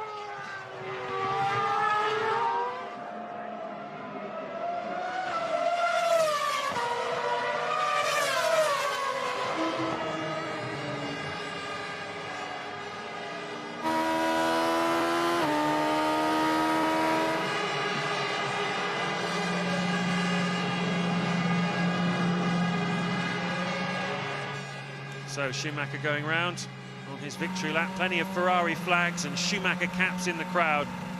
And he gives them everything they want, really, Michael Schumacher. Time after time he delivers. And they will be going home very, very happy here this evening. 2 wins in a row for him. He hasn't done that since 2004 season. And there you have the full classification, mixture of Bridgestones and Michelins, as you can see in the final order. Scott Speed, 11th place. Jarno Trulli finishing without any points for Toyota. And we'll see a graphic later of the championship positions. You'll see just how much the top 4 teams this season are, particularly the top 3 teams, are swallowing up the points, leaving the midfield guys with really very little to do. There's all the retirements. We've heard from quite a few of them. Ralf Schumacher certainly looked like an engine failure. Montoya said it was engine. Button said it was engine. Klein also out. He tried hard this afternoon. Webber, hydraulics failure. Coulthard and Liuzzi tangled with each other on the first lap. Takuma Sato and Montagny, both Aguris not finishing. We didn't see what happened to Sato, but we saw his one of his aerodynamic devices struggling a little bit.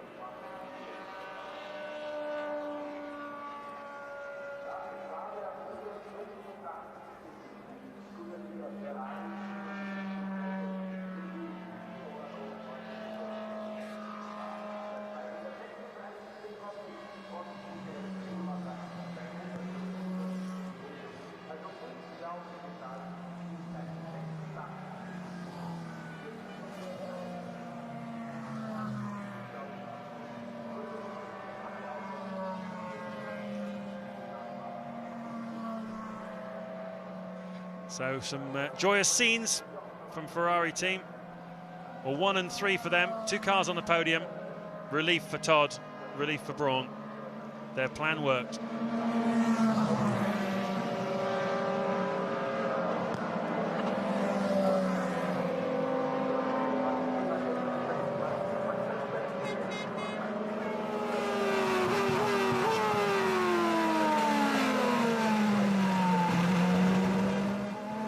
Michael Schumacher has won the European Grand Prix at the Nurburgring. It wasn't a thriller, but it was certainly intriguing, and it was a very close fight between himself and Fernando Alonso. On this occasion, Ferrari and Bridgestone had the upper hand, and it was enough to give Schumacher the victory. Alonso fought hard, but didn't quite have enough on the day. So there you can see the championship position now. Schumacher just takes 2 points out of the lead of Alonso, who keeps clicking up the results, doesn't he? He's a results machine. 11 consecutive podiums now for Fernando Alonso. He's been on the podium in every race this season, and stretching back into last year as well. My driver of the day, unquestionably, Michael Schumacher. Rosberg did a good job, came through to 7th in the Williams, but when Michael responded to it, when Alonso really put the pedal down near those earlier stints, first pit stops, Michael had a blistering response, just quite sensational. And that is what won in the race today. Yeah, and also the brains of Ross Brawn, you have to say. Tactics played a part in it. So did teamwork. The pit's stops were perfect. But Braun gave Michael Schumacher 4 extra laps of fuel in the middle stint, and Schumacher was able to use those laps to put in the kind of performance that Martin was talking about, enormous speed. And as the Ferrari mechanics burst through the gateway, we will have the podium shortly. 2 Ferraris on the podium there. Massa collecting his first podium in the Ferrari. And a delighted Ross Brawn. 86 wins for Schumacher, 83 of them with Ross Brawn talking in his ear.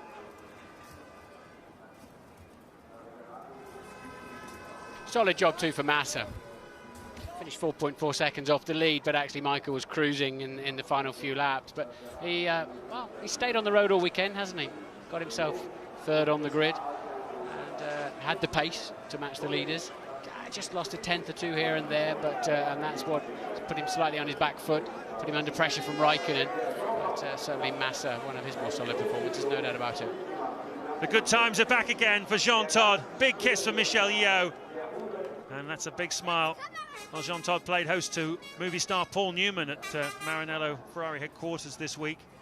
Showed him round, gave him a test drive at Fiorano, a few of his cars. And very much plugged into the Hollywood thing now, Jean Todt, with a movie star wife. But certainly the good times rolling again for Ferrari. It's not quite like the domination of 2004. It's going to be a tight fight for sure. And Alonso does have a 13-point lead in the World Championship, but we've got a long way to go in this World Championship. Raikkonen's hanging on, isn't he? Raikkonen's sort of still within striking distance if McLaren can get some improvements to their ultimate speed. Jumps well for an old man, doesn't he?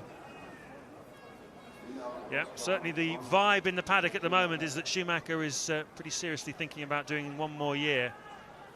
And the question mark is what they're going to do about Raikkonen and Ferrari. Is he going to be announced as a Ferrari driver? Are they going to actually drive side by side? Is Schumacher, for the first time in his career, going to have another world-class driver alongside him?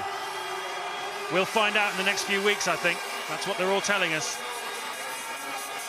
That's a different face to the one he had on after qualifying yesterday. He was not a happy chap, particularly after the television interviews. To have Alonso on pole is more than made up for it today.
Schumacher on the top step again. Britain's own Lewis Hamilton in the GP2 race yesterday and today stood up there and sprayed the champagne. He's a coming man into Formula One. Michael Schumacher, though, collects yet another pot to put in his trophy cabinet. Almost needs a whole new house to put all his trophies in. Ross Brawn, the technical director of Ferrari, collects the team's trophy. few moments of reflection on the podium for Fernando Alonso we saw before he managed grudgingly to smile. He was beaten here today, but nevertheless he's got his 11th straight podium and maintains a healthy lead in the World Championship.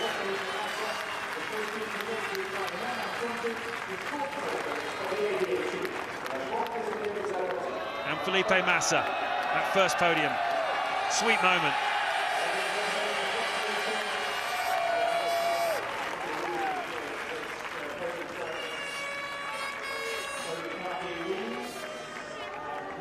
Well, Michael Schumacher gave the home fans exactly what they came to see here in Germany. Next weekend, we will be in Barcelona. Let's see if Fernando Alonso can do the same and make them cheer in Spain.